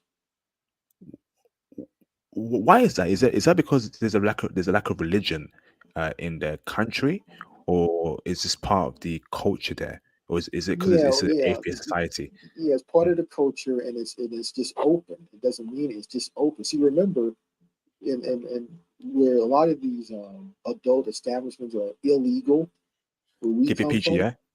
they're legal Keep it, here. yeah, but keep it PG, bro. Yeah. Yeah, yeah, yeah. They're legal here. So there's not a it's not a big deal here. That act. That's nothing. There's no guilt because it's not a guilt based culture. So it's easy for them to do that. Yo, so brother, this might be a personal question. Um, actually, before I ask that, brother, so how would you bring up the conversation? What's that noise, man? I'm gonna put you on mute there, bro. How would you bring up the conversation to a Japanese woman that, you know, I know that in Japan cheating is very common here. Um, do you have to tell her that, listen, that's not flying in our relationship. Don't even think about cheating if things are unstable, if we have an argument, it's not happening. Will she accept that conversation or will she take offense to it? She might say, oh, what? You think I might cheat on you? You think I'm a cheater? How do you bring up that conversation, brother, without her taking offense? What's your advice to us black men who are serious about that, brother? Or passport bros? Well, I wouldn't have the conversation. Don't bring it up. See, basically, you're gonna have to have surveillance. You gotta, put the tracking on the phone, and but you go into it with that expectation, okay? So you'll be better prepared to deal with it. But you don't want to bring it up because then that's just gonna she's not they won't take that well. Um, so you just set up surveillance protocols, and then if it Oh man, it's frozen. Come on, bro. See, it's funny how we're speaking about the good stuff, and then Keisha is doing some sort of radioactive blocking. Come on, man. Oh, man, it's getting to the good stuff. Why is he frozen, bruv? Come on, man. All right, brother, you back? Brother, are you back? What? Are you back? This is janky, man. This is just jacked up. Shout out to Ramel for the £2 super chat. Appreciate you, bro. IP, go to Korea, hands down. Just go to Korea. I am seriously considering abandoning. Can't believe I'm saying this, but I might have to let Japan go. Now I'm gonna drop content for you brothers who are interested in Japan, right? Obviously I'm gonna tell you the good parts about Japanese women, the bad parts. I'm gonna give you content, but for me personally, I am this close to just forgetting about Japanese women. How have over 70% of Japanese women cheated? What, bruv? What's going on, fam? Over 70%. Lord have mercy, bruv. Ha, brothers, that is not good. Because if you bring up the conversation about how, in her culture cheating is quite common, she won't take kindly to that, bruv. Oh my goodness, man. What is this? This is too much, man. Oh my gosh. Where's Theo? Someone get Theo on the phone. Someone get Theo on the phone right now. Get Theo on this live stream right now, man. Someone get Theo on this live stream. Where's Theo, man? Are you there, Theo? Are you watching, Theo? What is this? We have to use surveillance. Bruv, I did not sign up for this. Amani, can you call back in, brother? Amani Bay, can you call back in, bro? You were on the we have to use surveillance. Maybe reset your router in Japan, your internet connection, brother, and fix that audio, please, bro. What is this, man? Oh, man, I work. I put in so much time to learn Japanese, bruv. Come on, man. I put in time to learn Japanese, and you telling me over 70% of people that are cheating? Oh my goodness, bruv. What am I gonna do? IP, stay strong, bro. IP, stay strong, bro. Stay strong, IP, bro. Don't give up, IP. Come on, man. Come on, IP. Come on, bro. Come on, bro. It's all good, bro. Come on, bro. Damn. What? Hey, I might have to. Nah, I need feel here, man. I need feel here. Oh, man. Japanese woman, feminine, submissive, very girly, but cheating over 70%? What is this, man? I don't want to have to go for Chinese chicks. And the thing is, right, there are more Japanese women than South Korean women. South Korea is like, what is it, 45 million? Japan is 125 million.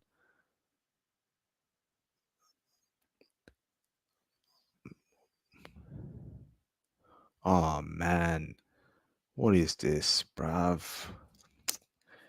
Can you call him, brother? We need to speak about this because I'm about to lose it. I can't keep doing this, brothers, man. This is too much, man. So even though they're feminine, submissive, coachable, they could cheat because it's part of their culture, bruv. Can someone call in, man, and make sure that everything be okay? Can someone call in and make sure and tell me, IP, you're gonna be all right, bruh? Because I need a Japanese chick, man. I ain't gonna lie. I'm really attracted to Japanese women, man. They do it for me. I was just in Japan in May, and the way they treated me, the way they checked for me. But then again, I told you, brothers, there's some traits there that I don't like, and I broke it down for you. 70%. So the only way to actually not be within that figure is to get a Christian Japanese chick. And I'm going to ask him about that when he calls in. That's the only way, a Christian Japanese chick or even a Muslim Japanese chick. A Muslim Japanese chick. IP has to get a Muslim chick. What? Damn. Let me bring you in, Amani Bay. You back, Amani? Yes, is that better? Yeah, that's much better. Yes, yes. Okay. Awesome, brother. So now, let's carry on speaking, brother. You said surveillance. What do you mean by surveillance, brother? And turn your camera on if you want to, bro. Well, you don't want to have a conversation. You don't want to bring it up because that's just going to cause an argument, and then she's going to put walls up. So you need to put surveillance. On the iPhone, you can put find my phone. So you want to do that. Um, if it gets to a point where I'm going drinking with friends, or they want to hang out with friends, then you're gonna have to monitor that, or not even allow it. Especially you don't even want that type of woman anyway. It also depends on what job they do, because if they're in the nursing industry, or if they're working for a company as an office lady, then you always got to be concerned, because like to go out to drink with their coworkers, and if they're men and they get drunk, things happen. Okay, and if so, you gotta keep that in your mind. You see, so yeah. So yeah, it's just a bad thing. Basically, you would have to, now one of my friends, he's Mormon, and his wife, but she stays. She's a housewife. She doesn't go out, and so she's not in that world, and that's going to decrease that to make it basically impossible. And they're working in these companies, or these hospitals, and they're going out drinking. Things happen. You got to remember, in Japan, everywhere there's a an LH. What I don't want to say it online, but Yeah. it's kind of like a hotel for a specific purpose. They're everywhere. You see, so when people got some alcohol in them, and because there's no shame here. It happens with impunity. So let me ask, brother. Are you married to a Japanese woman?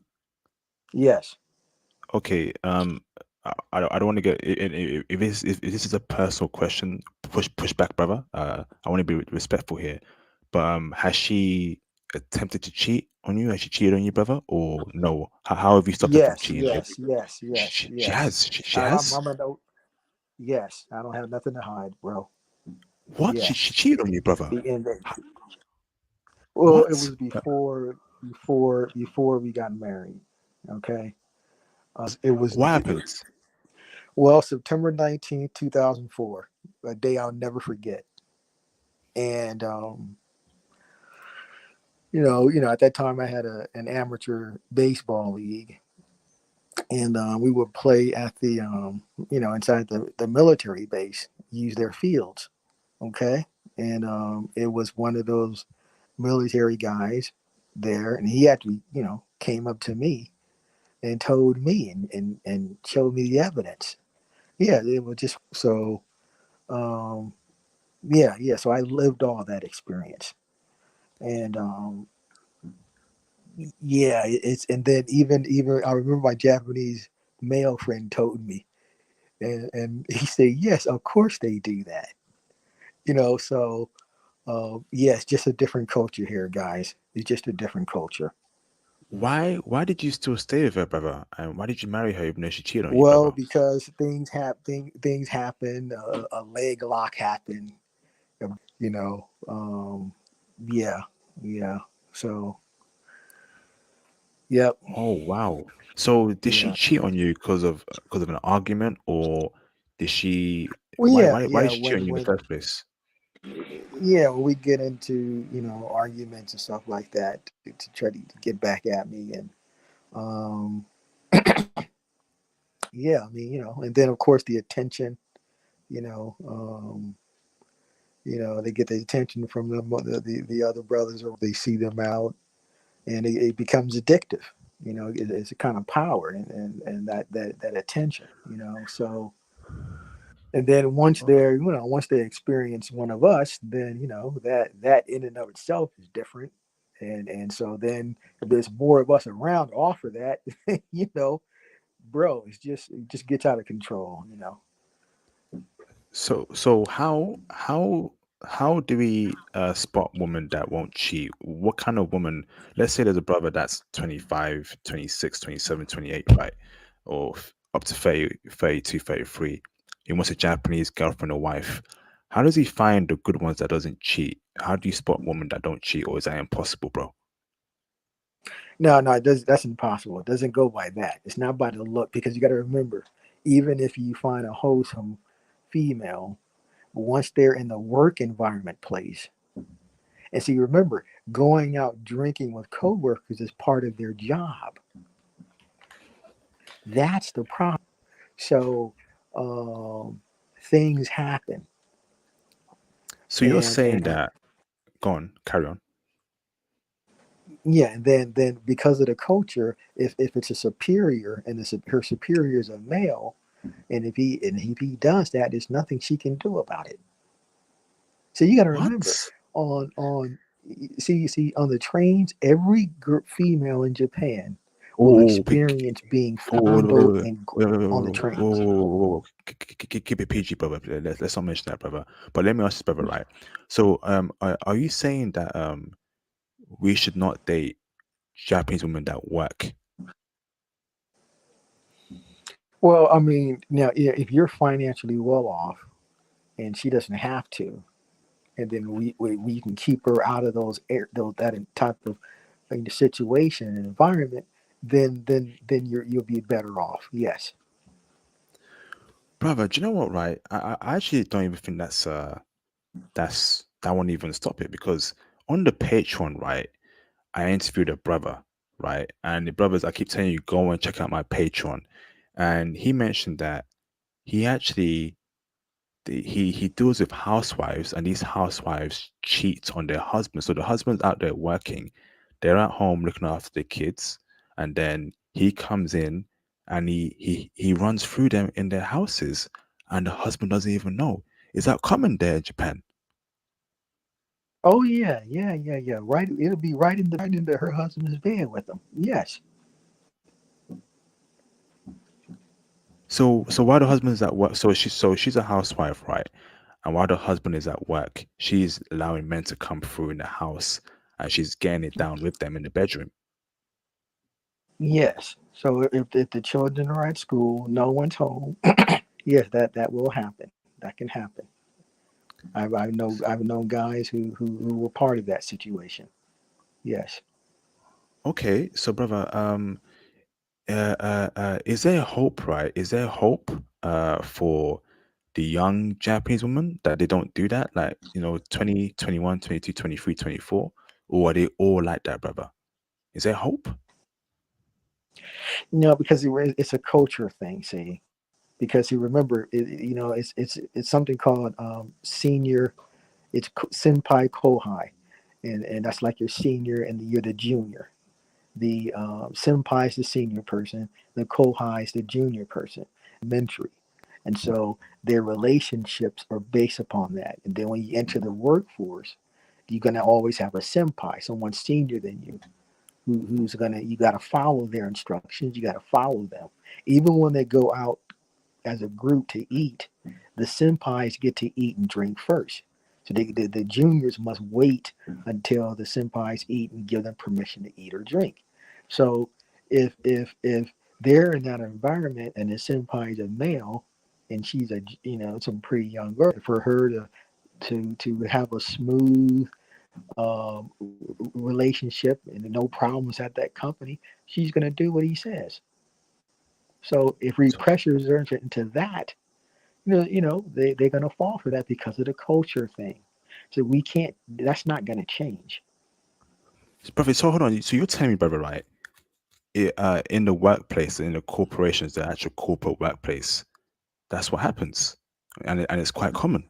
Well, yeah, well, that's how people get married here, meet each other because they work at the same job, company. No, no, I mean, brother, in terms of that, the superiors, you know, telling them to do things, and they do it.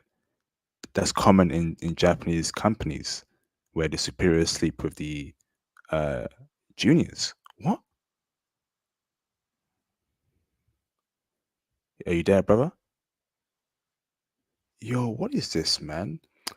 God, this is a joke. This is an absolute joke, man. You telling me I learned Japanese? Nah, bruv. I'm about to break something, man. Shout out to Mr. Yu-Gi-Oh Master for the $5 super chat. Hey, IP, quick question. Thoughts on Mongolian woman? So far, amazing, amazing woman. Um, but they're very small in the world population, man. So go out there before all the passport bros go and snatch them up. But yes, I think they're amazing women. Thank you, brother. So are you there, Amani? Yes, yes, All right. So brother, you're telling me, right? In Japanese company culture, the superiors are sleeping with the juniors, and it's quite common. yes, What is this, bruv? So you're telling me, brother, right? You could meet a Japanese girl, right? Um, you cold approach her, she's beautiful, then you get to know her, okay? You become a couple, but she may have cheated on you with her superior in the workplace. yes, Wow. And so women that are 20, 21, 22, 23, 24, right now in 2023, they they they they they will also cheat on you. yes. High probability. High Not probability. the minority are the ones who will not. That's in the minority.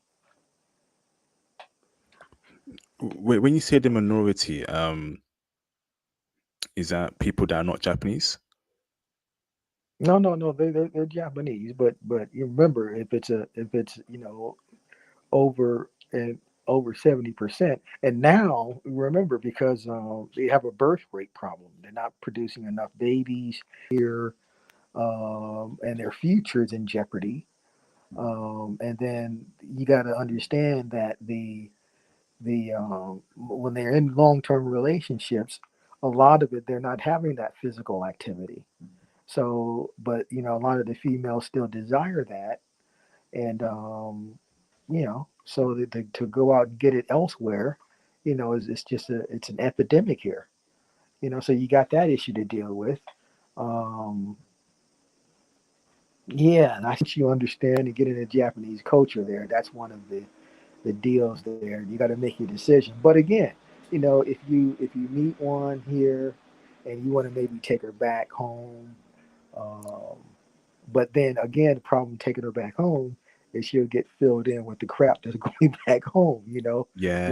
Where women want to be think that they don't have to listen to a man. She'll get her head filled with that crap. So it's a double-edged sword. Wow. Oh my goodness, man. What is this, bruv? This can't be real. Shout out to Dems Wood for the one Einstein dollar super chat. This is a dark side of Japan, unfortunately. Yes, indeed, bro. Yes, indeed. Definitely agree with that, Dems Wood. Um, let me ask this, brother. Right? What about religious Japanese women, the Christians, the Muslims? There, I know they're quite small, but do they cheat, or is there hope for them to not cheat? Well, Christian, here. I mean, they have a few churches, but with the Japanese use those churches to learn English. So if they can, a lot of these churches, like the Mormon churches, will offer free English lessons, and it just gives the Japanese an opportunity to kind of learn English. But I've never come across a Christian. Definitely never seen a Muslim. One of my buddies was a Muslim, and he had a Japanese girlfriend. He tried to convert her, and she left him. So there, it's going to be difficult to find here. Yeah, Wow. Wow. yeah, All right, brothers, feel free to call in. Amani, we got to do a stream together in the future. So if you can create an Instagram account and send me a DM on IG, then we'll speak privately. yeah. I'll do that. Um, Yeah, I'll do that. so Yes. but are you telling me there's no hope, for us to date Japanese women? No, of course there's hope, but you're gonna have to, like I said, you set the surveillance up, and then once if there's nothing happens within a year or two, then you may have a winner. you know but you don't want to initially let her know that oh, you don't want to have a conversation, right? So you just set surveillance up and monitor her, and then if after a year or two there's no occurrences, everything is okay, then you find who's not like that. But you're definitely So going to have to set up surveillances. You're going to also have to monitor her phone, somehow get the password, and she's not around, just kind of check it once in a while. You got to do that. whoa, okay, brother, that's gonna be tough because obviously women are very uh secretive with their phone, brother. So let's say you can't get access to her phone, you tell us to hire a private investigator. 'Cause that's just too much, bro. It won't be easy to Yeah, go on. well, yeah, that's true.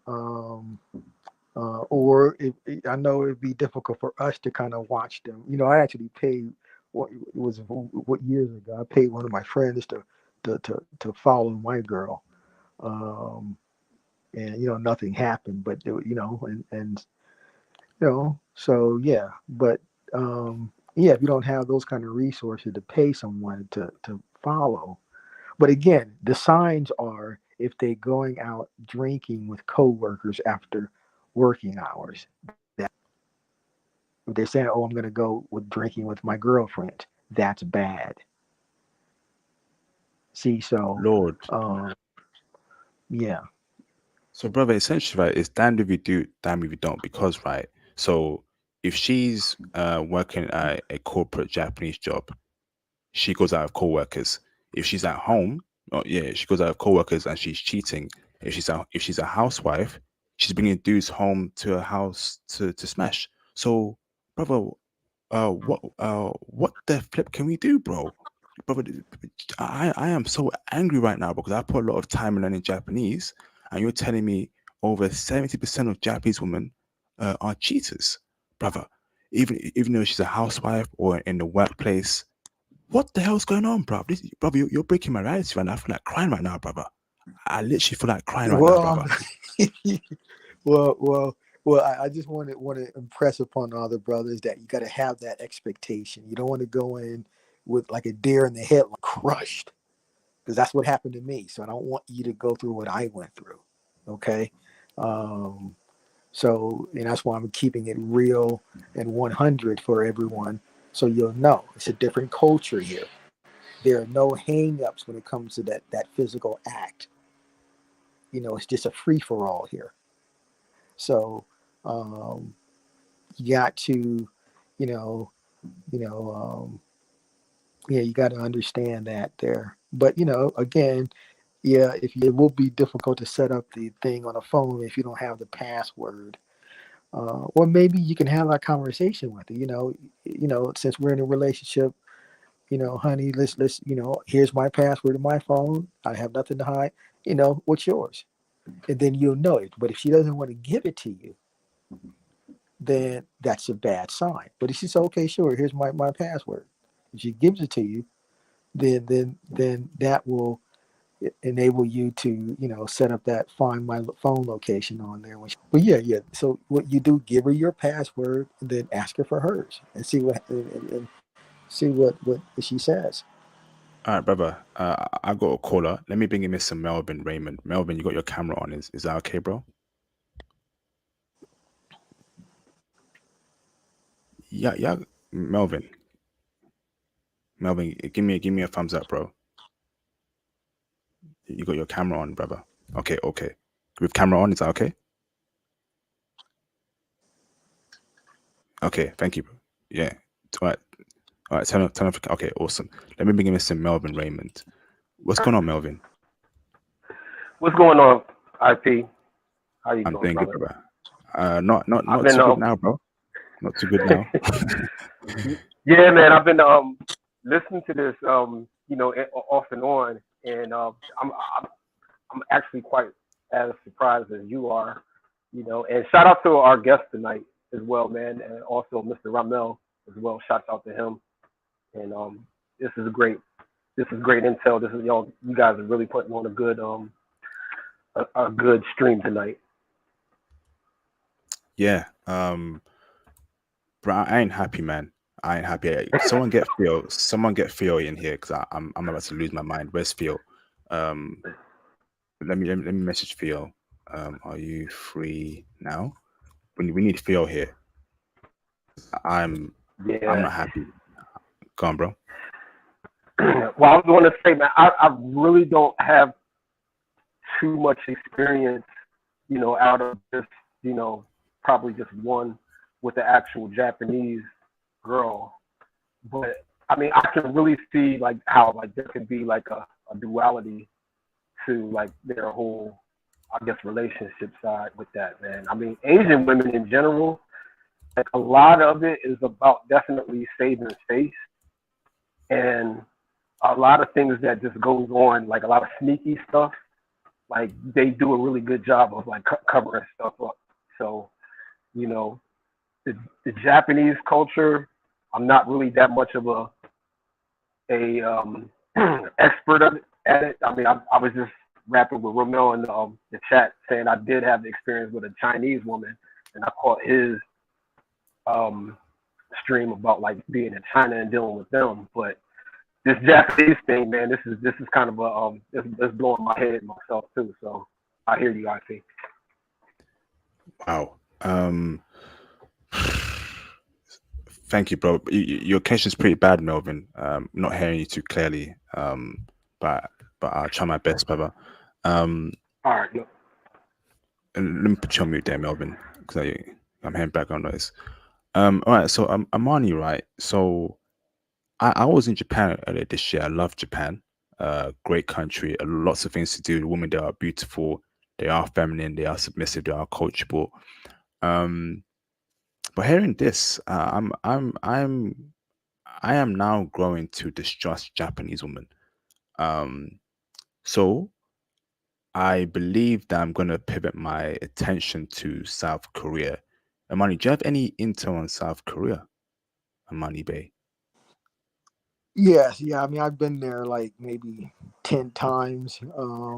Now, now when it comes to like Koreans, Chinese, they're actually more in the fact that it's more of a guilt base.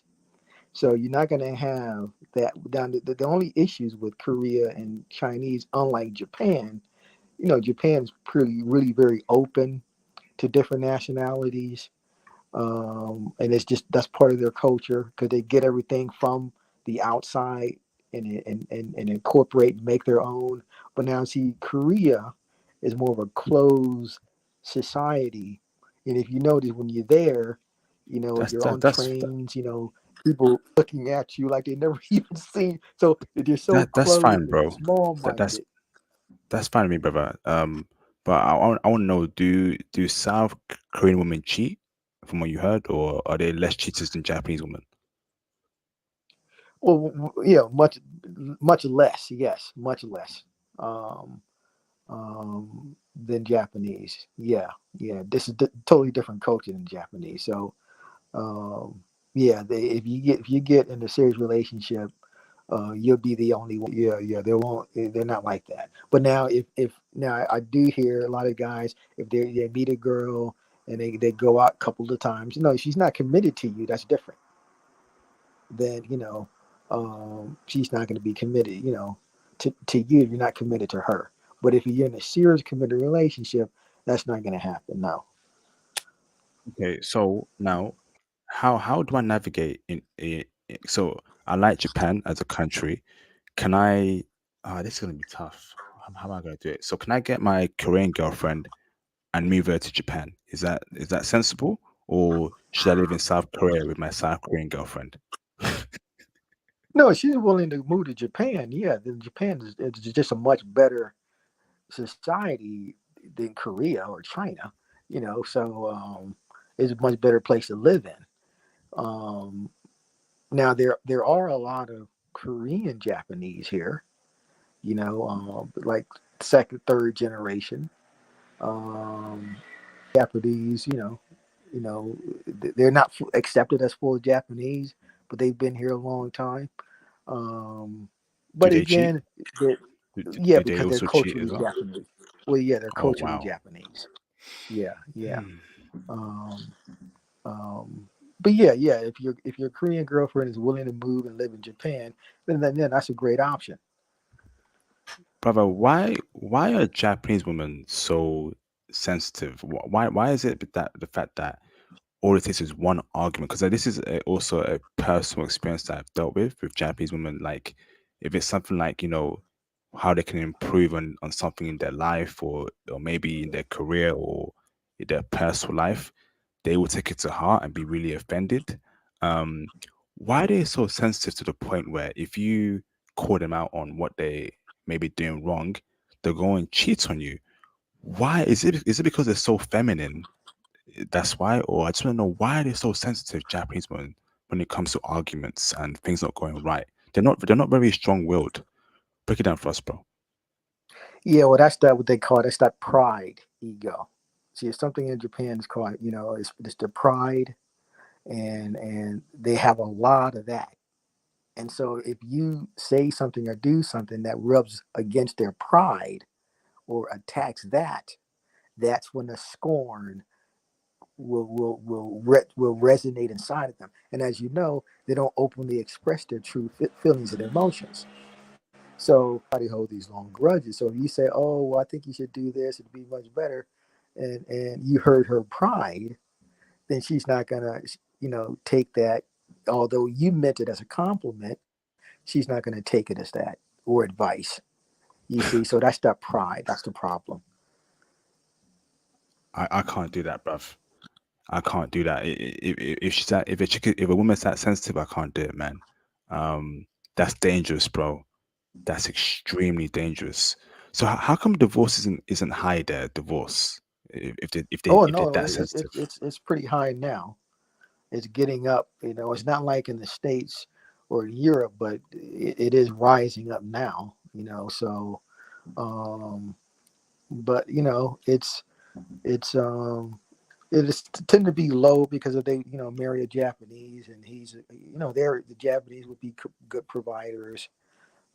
So and once they become housewives, if they divorce, then they don't have that money coming. They're not gonna get divorced at a high rate like back in the States or up in Europe. But it's kind of rising compared to 20, 30 years ago. But it's because of the breadwinner, the males providing, and they don't want to lose that income there. Yo, okay. All right. Thank you, Amani Bay. Let's do a live stream in the future, okay, brother? All right. So, Oh, brother, indeed, for sure. I'm gonna have to let you go. But thank you, Amani. I'm gonna email you, brother. Okay, and then we'll set up a live stream about. But please make sure you create that IG account, okay? I will. Okay, thanks a All right. lot, and reach out to me. Looking forward to hearing from you. Take care. All right. Peace out, brother. Thank you very much. Awesome. Peace. Awesome. Peace. All right. So, are you there, Melvin? Can you hear me? Yes, yes, yes, brother. Yeah, much better, brother. Brother, Yes, sir. yo, and brothers, calling brothers, calling if you want to chime in this discussion.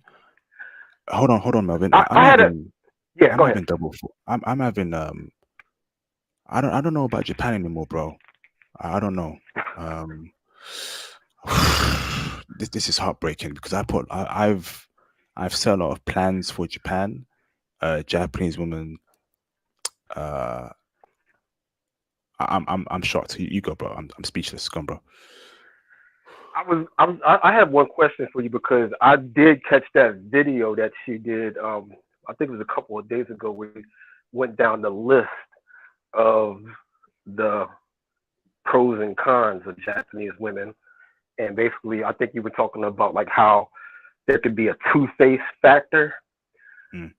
My question for you is, when exactly did you come to I guess, to that point to like, I guess, like, to conceptualize, like, just like making that video?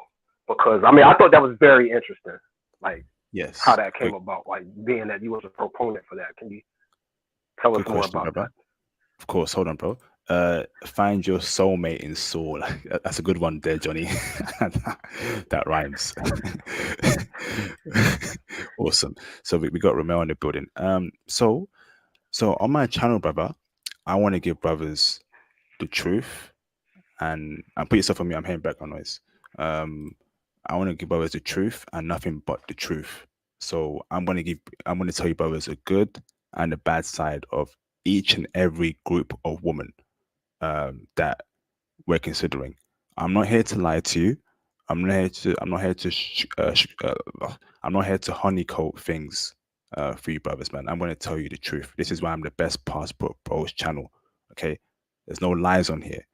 So I've dealt with Japanese women. Okay, and I also went to Japan this year. And this is a video I've been planning for a couple weeks now. Just didn't have the time to do it until this week, right? Um, and it's just common points that I've heard from friends, I heard in Japan, and I've seen myself personally. They are very two-faced, the woman. Um, they know how to hide their true feelings very well. And then to the point where something's going on, she's not happy about something, but she will pretend. I don't want that in a woman. If something is wrong, I expect my girlfriend or my wife to tell me, hey, IP, I didn't like this. Hey, IP, I don't like this. Tell me in person. If you can't tell me your true feelings, to me, that's dangerous. And you have to be very careful. And it's very common amongst Japanese women. Um, so I thought I'd just tell brothers that. And I also found that they're very sensitive about certain things. Like in my experience, when I had a Japanese girlfriend in the UK, right? I would give her some tips to improve things, and she wouldn't take too kindly to it. It's just something that's very small. If I told an English girl, hey, just change that there, she would never complain. Okay, oh, thanks, IP, that's great. But with Japanese women, they're so sensitive, right? They'll take it to heart, right? And like the brother said, Amari, because of that, she may cheat because she's holding a grudge against you. She wants to get back at you, and she'll do it by cheating on you. But I don't want those problems, man. I don't want those problems. I don't know any more brothers, man, because you there, Ramil? Go on, bro.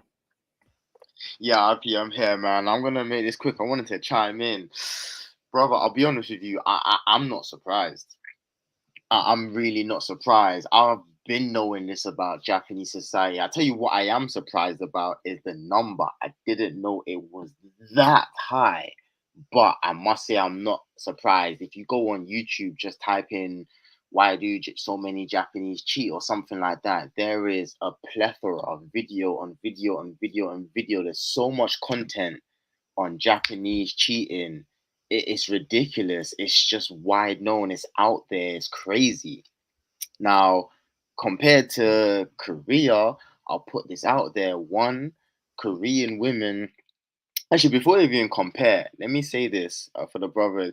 There is a massive difference between going on holiday versus living somewhere. Whole different experience. It takes time to really get to know somebody. And in Korea, what I find is not the chicks by the military base, all those free ones, like normal good girls. They're actually going to be hesitant to deal with you if they know that you just here for a week or two, because in their mind, straight away they think you're just trying to have fun. They want to know that you're going to be sticking around, you're serious, you mean business, and that's what I like about them. So it's a higher barrier to entry, but you can trust it more. Furthermore, with Korean women, they speak their mind, they're bold. They will tell you how they feel. If they have a problem, you're going to know it, but they're not going to be in your face like Western women are. They're still respectful about it, but you can guarantee she'll let you know. And another thing, the last thing I'll say about Korean women, they will cut you off.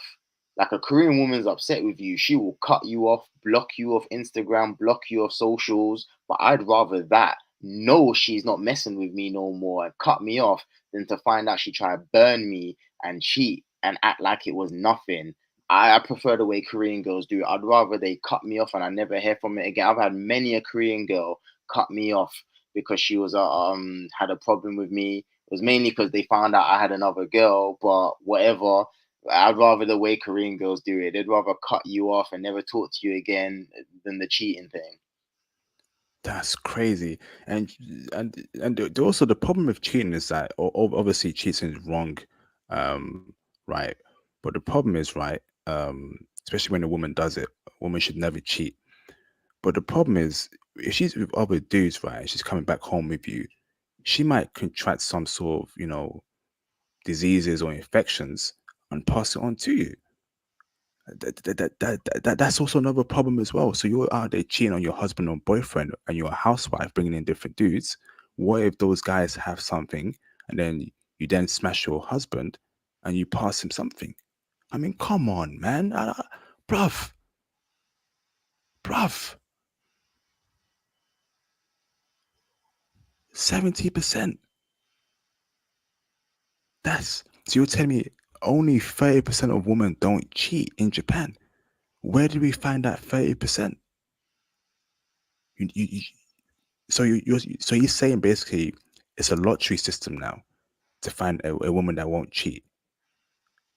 So even though they're feminine, submissive, coachable, cooperative, the cheating aspect is still there because they're so sensitive. It's part of their culture. Oh my god! Someone speak, please, before I lose my mind. Well, that begs the question, are they really coachable? Maybe feminine, yes. Sweet, yes. But if she was truly coachable, you'd be able to have that conversation. She should know that cheating is wrong. So maybe the coachable part is not quite there. And if she's not willing to take on your morals, your standards, again, the coachable part is not quite there. Demswood, you there, Thomas? Oh man, yeah, I'm here. I know you're definitely set. You're definitely a huge fan of Japanese women, brother. How do you feel about that, bro? Just hearing that. I've known that before. I've known this, bro. I've always known this, and that's why I'm just in. I need to ask you something, bro. We need Tony Berry back on here. Mm. We need a big bro Tony because he has a Japanese wife, as well as remember that other brother you had who had a Japanese wife who was in Canada. Yes. We need him back as well.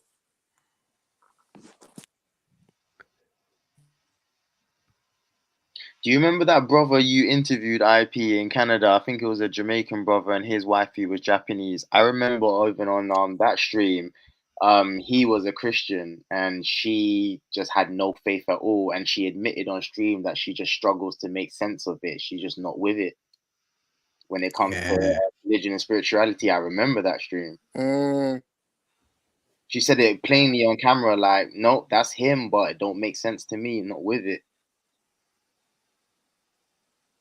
Oh, I've got some big decisions to make in the past couple of weeks. Next week, sorry. Big decisions. Yeah, certain plans are gonna have to be changed. I ain't going to another country just to get cheated on. Nah, bruv, that's hustling backwards. F that, fam.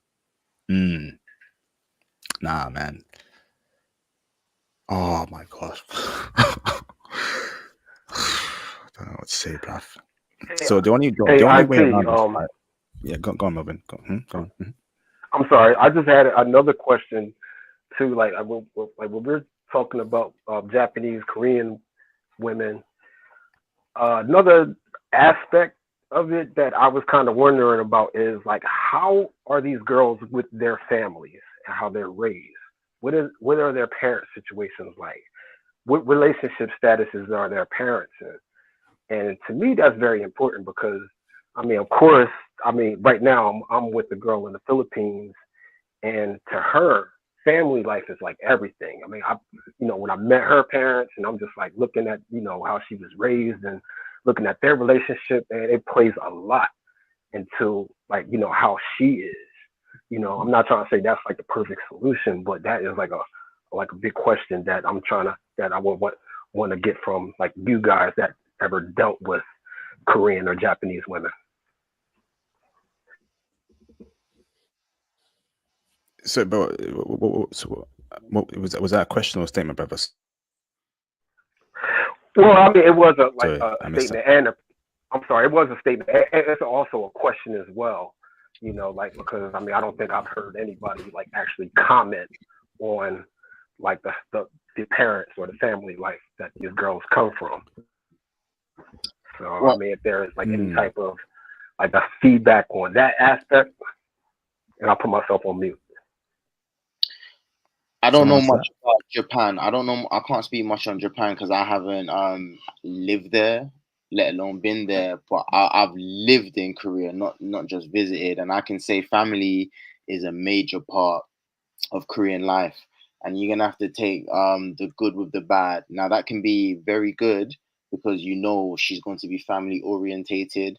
Family means a lot to her, and she'll carry those positive traits over to you and your family you make with her should that happen. But it also can be a negative in the sense that because the family system is so strong, if the family is not feeling you and put a lot of pressure on her to not be with you, that could cause an impact as well. So overall, family is strong in Korea. I'll also say that, again, I've said this before, Korea is a very relationship society. Now, cheating does happen. It's mainly on the men's part, though. I'm not gonna say women don't do it, but it's gonna be very hush hush and low key and in a smaller amount because Korea has a big shaming culture, very big shaming culture. So yeah, it's mainly the men that do it, a few women, but it's nothing crazy. It's with Korea, what's more often is women would date and would rather be single and date, but when they're in a relationship, they're very committed to that relationship. I think Korean women, the more extreme is they would rather date. You might have to just worry about a body count than her cheating. So yeah, it's a very relationship society. We need to do a Korean woman versus Japanese woman stream part 2 very soon. Um, yeah, I mean, get that done ASAP because now the thing is right. That's really bothering me is the fact that you know a brother can move to Japan. He's got an IT job there. Likes Japanese woman. He's worked hard, and there's a chance. There's more than a 50% chance that his girlfriend could cheat on him or she has cheated on her ex-boyfriend in the past. I mean, that defeats the whole purpose of the whole plan, the whole agenda.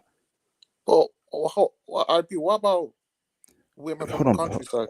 hold on, brother. Right. So to me, right, if 30% of Japanese women don't cheat, it's going to be the ones that are most likely Christian, Muslim, um, the countryside brother. But that's not a given. I don't know too much about the countryside woman, brother.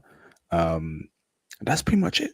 Because the housewives cheat, the women in the companies cheat, bruv. Bruv, Yeah, I don't want to hustle backwards, bro. I mean, go on, bro. Damn. yeah. Those office ladies. I've heard stories. I'm keeping it PG. It's not good. It is not good.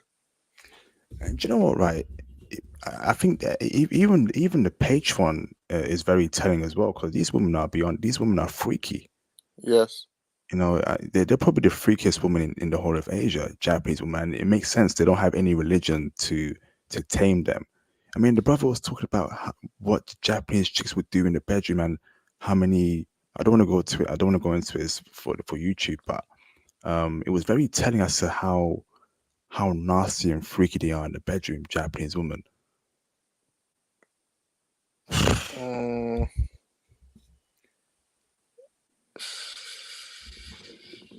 Thomas, Yeah, man. I don't know. Think about it very carefully, Thomas, man, because I would hate to see you heartbroken, but I would hate to see you heartbroken. no, Now I'm no, not gonna no. give up on Japan. I'm just gonna think about it very carefully. I think Korea is definitely gonna be on my agenda. Same with me. That's why I said, Japanese women are one of my preferences. They're not. So, but all the talking points just allow me to be more prepared. Like Hey, thank. this conversation we're having allows me to be more prepared. I'm not going in. I'm not going in unprepared. So at least I know what to do. Know how to navigate now. Facts. You want to say something, Ramel? Not everybody can do it, but I highly recommend whatever country you go to. I would say 6 months, but even that might be a stretch. Minimum, you want to do at least 3 months. It's different living versus visiting. Like when you live, you get a true feel for the place and a true representation. Yeah, that's what I would recommend. That's what I would recommend to brothers. And it is disheartening. I know, especially for you two, like you guys had such high hopes for Japan, and it is a bit disappointing. I wouldn't completely rule it off, but I always say, brothers, operate on what's probable, not what's possible. Is it possible to find a Japanese woman that doesn't cheat? Yes. But what's probable, as we know, 70%, that's a high number. So she probably will. And I prefer just to be safe. I'd rather be disappointed today than burnt in the future. Mm, yeah, definitely, bro. That's a good point there, Ramel. That's a good point. But one question, Mhm. like, does it depend on the areas or is it just a whole? That's a good question. That's a good question. I Because would assume it. because, Go on. because if it's just Tokyo, I avoid Kabukicho, I'll avoid those areas. But the brother on the Patreon, right? He's in Kobe, right? And he's been dealing with housewives. The brother on the Patreon, he's in Kobe, right? And Bro, he's mentioned that throughout the years he's been dealing with Japanese women that have cheated on their husbands. He's not. is the He's in yellow Kobe. the yellow cab driver, brother? Yeah, yeah. No, hold on, bro, hold on. Now him, I have an issue with him because he, oh man, no, because bro, the way he perceived himself, I'm not gonna lie, bro. He kind of reminds me of like a Pookie. No, well, hold on. Ramon, have you watched that interview? No, send me a link, brother, in the private It's chat. on the Patreon. I'll send you a link. Yes, please. This brother, yeah. No, IP. Like that brother, yeah. As much as I respect him, yeah. Like he's not the breadwinner. His wife's the breadwinner. Like, come on, IP. Mhm. Like, come on, But as much as I like the brother, he's not as but you at know. least, right? At least he told the truth because he said that although his wife is a breadwinner and in some cases he's at home looking after kids, he has admitted that housewives call him to do the deed. He says that he walks his dog in the park. He comes across a housewife walking her dog. They speak. That the next day they're sleeping around. At least he was honest that that's what goes on in Japan, bro. Um, I've got first-hand intel, guys. So, what was it? 2021 November, just when I first got to Korea, I met a Japanese woman online. She was, damn, you're gonna love this one. I think I've mentioned this before a long time ago. You might have forgot. I was speaking to a Blasian Japanese woman. We met online. We was flirting. I planned to go to meet her, but I ended up staying in Korea. I never went back to China. She was gonna come meet me in China. I was gonna go to Japan. She's from Nagoya. She's half Kenyan, half Japanese. We were talking online, flirting and getting to know each other for a while. She lives in Japan, speaks fluent Japanese. Her mother is Japanese, father is Kenyan. and she confirmed for me in Nagoya, which I haven't heard much intel about Nagoya, but she said Japanese women be cheating, and a lot of the black men go to Japan expecting to find this wifey, this great wifey, and she said it's great when you're dating, when you're just dating, but the moment she has the kid or you get married to her, the relationship changes, and a lot of these men get the shock of their life when they find out that she cheated on them.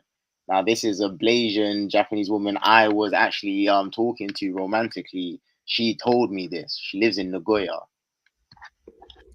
Wow. Oh Lord. Bruv. I Yep. need to. Yep. I don't need to Mm, plan. I yeah. need to. We need to talk to Tony, bro. We need to talk to him. Because yeah, yeah, I'm. There's something I'm gonna have to reschedule now. I'm gonna have to replan some things. Um, it ain't looking too good, brothers. It ain't looking too But good. Hold on, Thomas. yeah, Shout out to Meb for the $4.99 super chat. Why do I feel like the best thing to do is to work in the West and make your money, then retire early and move to Thailand and Korea? What do you think? I disagree, brother. I can't spend another 5 years in the West, bro, or another 10 years or 15 years working myself to the core to retire in a different country. I want to leave, bro. I want to leave. Nah, bruv. I disagree with that completely. Do you brothers agree or disagree, Demswood and Ramel? no, Yeah, I want to leave leaving. the UK, man. Yeah, bro. Sorry, I can't relate to that one. I'm leaving as Yeah, soon as possible, as soon as reasonably possible. I ain't staying here another second more than I need to. yeah, Same man. here, man. The, I the, can't do the, it, the, bruv. bro, the West is Babylon, man. I can't stay here. I can't do it. Korea is looking really attractive. Or if not Korea, maybe somewhere in Africa, maybe somewhere in the Middle East. But yeah, I'm not gonna put all my eggs in one basket in Japan. I'm not gonna give up in Japan completely. I need to ask questions. Obviously, get Tony involved, Theo. Um, but Theo did say that Japanese women make the best girlfriends, but Koreans make the best wives. But that's the But, thing. You did. but even if they make the best girlfriends, right, they can still cheat. And that, hold on, that now I remember something, right? So I met a Japanese girl 4 years ago, right, and we got very. Let me put you on mute there, them with hearing background noise, and then we got very close, right, and then I knew her friend, all right, and this friend was a guy friend that was friend to her. And then this guy friend tells me, "Hey, IP, you see that girl over there? I slept with her right in the hotel the other day." I was like, "What? Does she have a boyfriend?" He's like, "Yeah, boyfriend's in Japan." I was like, "What? And you did that?" He's like, "Yeah." Um, we went. I paid for her tickets to go somewhere, and we booked a hotel, right? And we did it, even though her boyfriend's in Japan. I remember that. Brothers, man, this is. Yeah, Japanese and Indians, but we don't care about Indians. But Indian women as well, man, cheat heavy, man. So yeah, Japanese and Indians seem to be a write-off right now. But I know you never What? cared about Indians anyway, IP. But what about Chinese women, bro? Brother, was that the Indians in China and Korea you dealt with? No, I'm more looking at the ones I see in the UK, man. They're dangerous. Oh, what? We don't care about them, bro. Hold on, but this is UK, so I want to know this, brother. So you tell me about UK Indian chicks are cheating on their husbands with who? With white boys or what Boy, black with dudes? everybody, I have a personal experience. I'm not gonna keep it PG, but when I was working my government job before I went to China, I messed around with an Indian girl at work. I didn't know she had a man. This was on a work trip. We messed around in the hotel, and then 2 months later, we had another work due back in London, and she brought her boyfriend to the work dude and said, "Hi, meet my boyfriend," said his name. And I just looked at her, looked at him, and thought, wow, these girls are devious. One of my closest friends from uni last month just came back from a trip to Croatia where he got fun time in the bathroom. And my girl was from London. He met an Indian couple from London, but she was there with her husband. So while the husband was waiting, them two were having fun time in the bathroom. And Oh I've my heard many other goodness. stories. Indian girls are wilding in the UK. I haven't heard one or two. I've heard many a story about Indian girls and experienced it myself. Oh Whew. wow! And the Croatian, that was a brother, huh? Oh yeah, it was a brother. Both times, me, and two other brothers, have a similar experience with Indian women. They're dangerous, man. I'm glad. I'm glad we don't mess with them. That's the thing. Jeez, man, this is a messed up world, man. Wait. Um, But Ramel, what about Yes, Chinese women? Don't they cheat a lot? yes, they do. But you see, with Chinese women, I say they're more hustlers than cheaters. They do cheat, but it's more of a thing where they cheat on their Chinese husbands for the foreigner. Like it's more of an older woman problem. What I'm seeing with Japan, it's just an any woman problem, young, old, whatever. In China, the main issue is them being hustlers, and it's mainly the older woman who will have a Chinese husband, but then steps out on the Chinese husband with the foreign man. That's the more prevalent situation. Rather than her cheating on the foreign man with someone else, she cheats on the Chinese husband with the foreign man. But they will absolutely hustle a foreigner though, so that's how it goes down in China. All right. So IP and Ramel. Hmm, as a whole, Asian women, Japanese women, South Korean women, Chinese women, Filipino, Thai, Cambodian, Malaysian, Vietnamese. So they're saying South Korean are the best of the bunch. I wouldn't write off Thai as well. Thai women seem amazing. I've heard and seen a lot of good things about Thai women. I wouldn't write them off. Mongolia Even as well. e- Wifeys. Go on. Kazakhstan, Uzbekistan, all those stands. Great women there. South even Korea, great woman. even Filipino, but it always goes back to Japanese, South Korean, Filipino, and Thai. I can't lie with Filipinas. I think Filipinas are hit and miss. I won't say they're great, and I won't say they're a write-off either. I think Philippines can be hit and miss. I see, and I know Pooh's confirmed this. Filipinas can do you dirty, so you have to be careful. They're amazing wifeys, but they can do you dirty as well. So I'd take them with a pinch of salt, honestly. Filipino. I Oh Yeah. think it's man, very, I think it's very important now for brothers to protect themselves, um, assets wise. Always prepare for the worst. Um, that's what I'm going to say right now. Protect your assets, protect what you have. Prenup doesn't matter if she's foreign. Get a prenup in order because this is a cold world, man.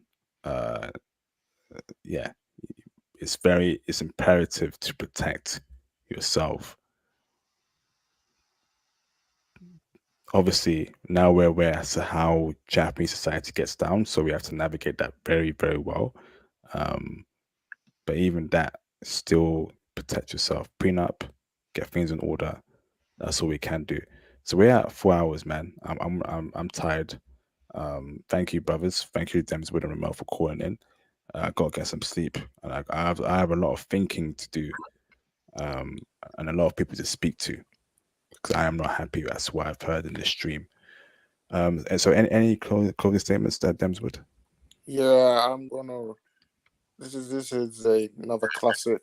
When I wake up, I'm gonna rewatch this live stream and make notes on what to do.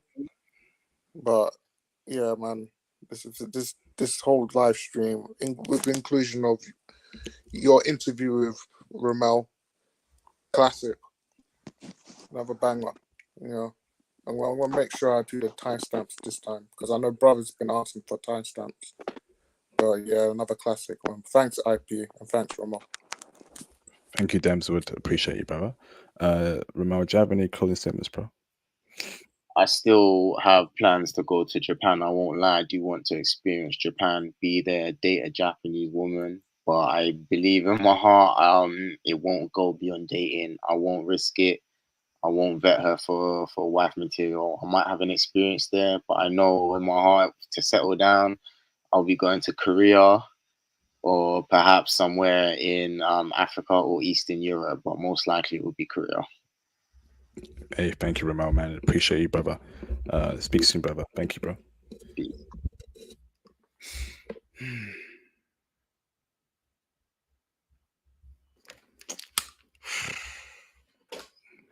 What is this, man? Can't believe this.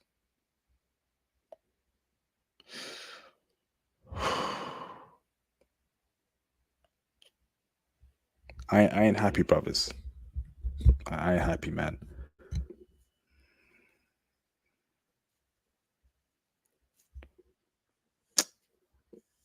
Can't believe this, man. What kind of nonsense is this?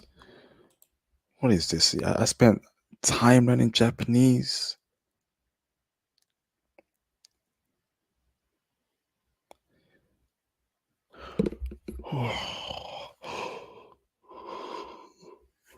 Man, what is this, bruv? Brother, do you know how much time I put into learning Japanese?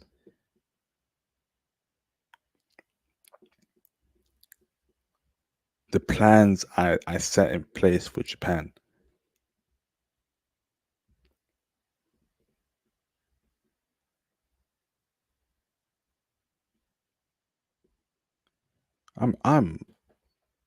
I don't know what's. I need to get my thoughts in order, man. All right, shout out to all the brothers. Let me check the PayPal, man, just so I don't miss any donations. I need to find me a Christian Japanese chick. If she ain't Christian, I don't know, bruv. How you gonna tell man 70% of Japanese chicks cheat? Bruv. Nah, fam. Nah, man. Nah, bruv. Nah. That ain't flying, bruv. That ain't flying, bruv. I put years in this, brothers. I put years in Japan. I bet big in Japan.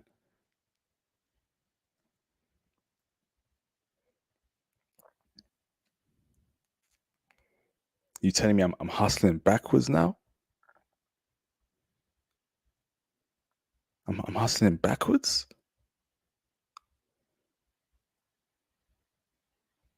What kind of life is this, man? Me, IP, conservative, a good dude, respectful, done everything right. Not a gangbanger, never harmed anyone. And it's so hard to find the right woman in 2023. What kind of life is this, man? What kind of life is this?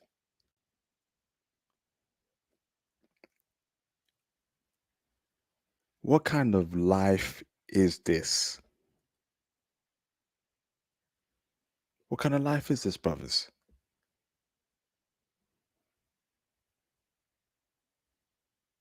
How much effort have I put in Japan? How much effort have I put in everything?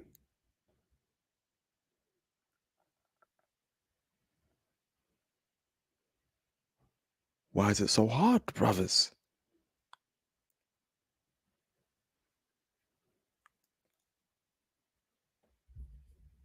What kind of oh man.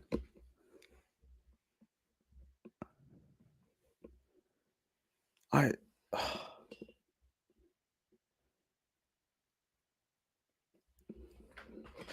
imagine working hard your whole life. You marry a Japanese woman, and then she's a housewife, and she's bringing men, and she's smashing dudes on your bed every time you're away at work, and you have no idea.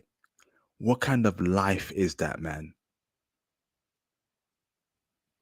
Imagine that, brothers.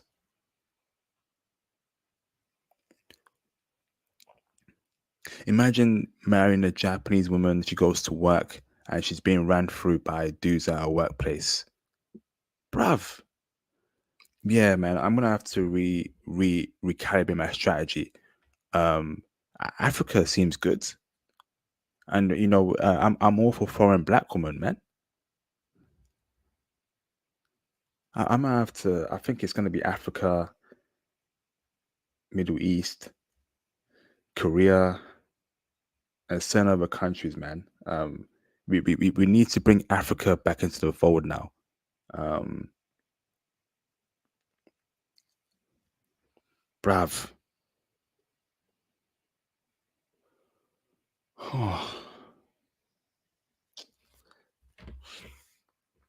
I want to punch something right. I want to punch something right now, brothers. Did this war just to find a decent chick? Why is it so hard, bruv? Why is it so hard?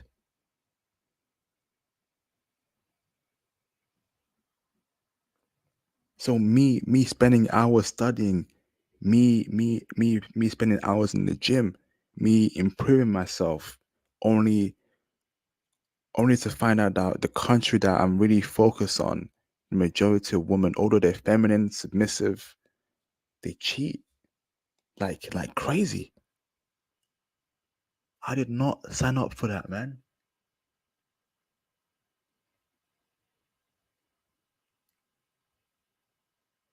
Bruv.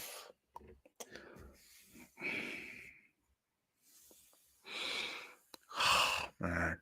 Someone get Theo up in here, man. Someone get Theo, bruv.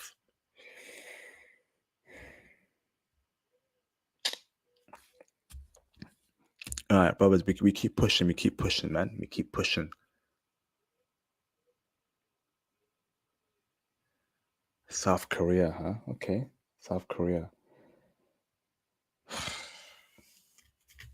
I learned that language for nothing? I learned Japanese for nothing?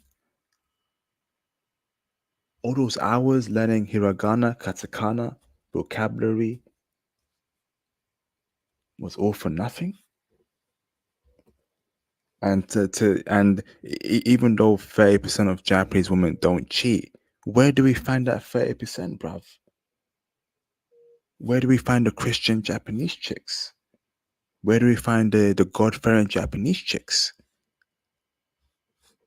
Bruv.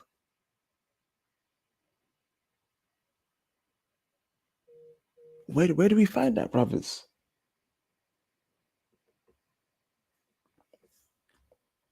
So for me to make sure that, my hard work on Japan doesn't go to waste, I gotta find a Christian Japanese chick.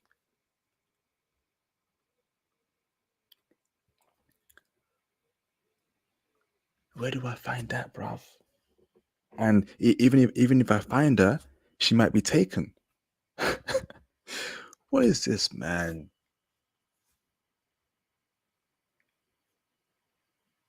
Bruv.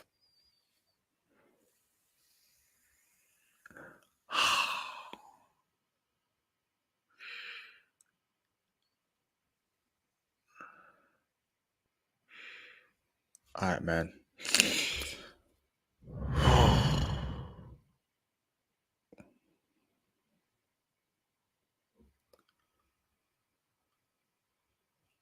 And do you know what, right? Do you brothers remember the live stream I did last year when I interviewed that guy that worked as a teacher in Japan? He also mentioned cheating as well. He said that he dealt with a chick, right, that was married to a Nigerian dude, and every time he slept, right, she would sneak out and go and meet him and get a back blown out and come back home, and he would have no idea. And he told me that um, because of that, he can't see himself wiping up a Japanese chick. And another guy on the Patreon also mentioned that too. He said they're very fun women, but based on what he knows, he just can't wipe them up. The cheating there is just too much. He said he loves them. They're feminine, they're girly, they're very classy, very elegant, but the cheating is just too much.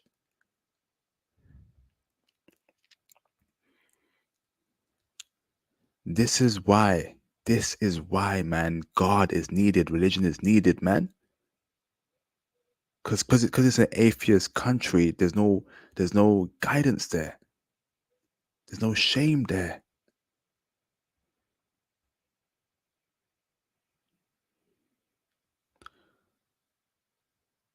All that hard work, man. I need to set a plan now to find this Christian Japanese chick. Or where do we find the women that don't cheat in Japan? We need Tony. We need Theo up in this B, man. Cause I don't want to give up on Japan, man. I don't. Cause I know not all women do it.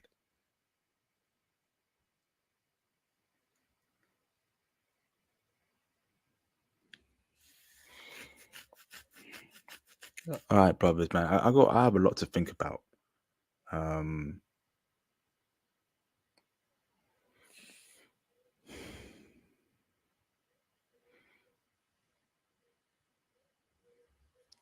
I have a lot to think about.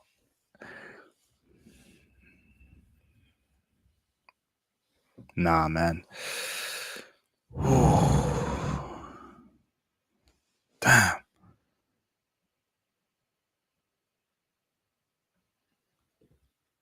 What is this? IP, get yourself together, bruv. IP, get yourself together, IP, man. Get yourself together, bro. If it's South Korean woman, it is, then it's South Korean woman.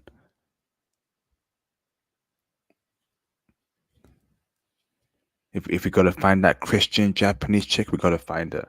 If we gotta find that 30% chick that doesn't cheat, we gotta find her somewhere in Japan. And I was just there in Japan this year, and I love Japan, man.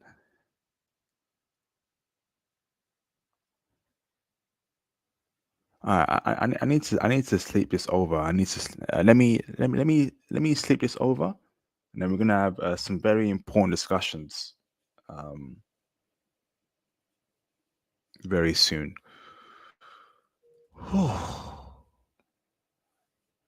I'm international passport brothers. I hope we all have a great weekend ahead, man. I'm very upset. I need to cool off, man. Peace out, brothers. Yeah, have a great weekend ahead.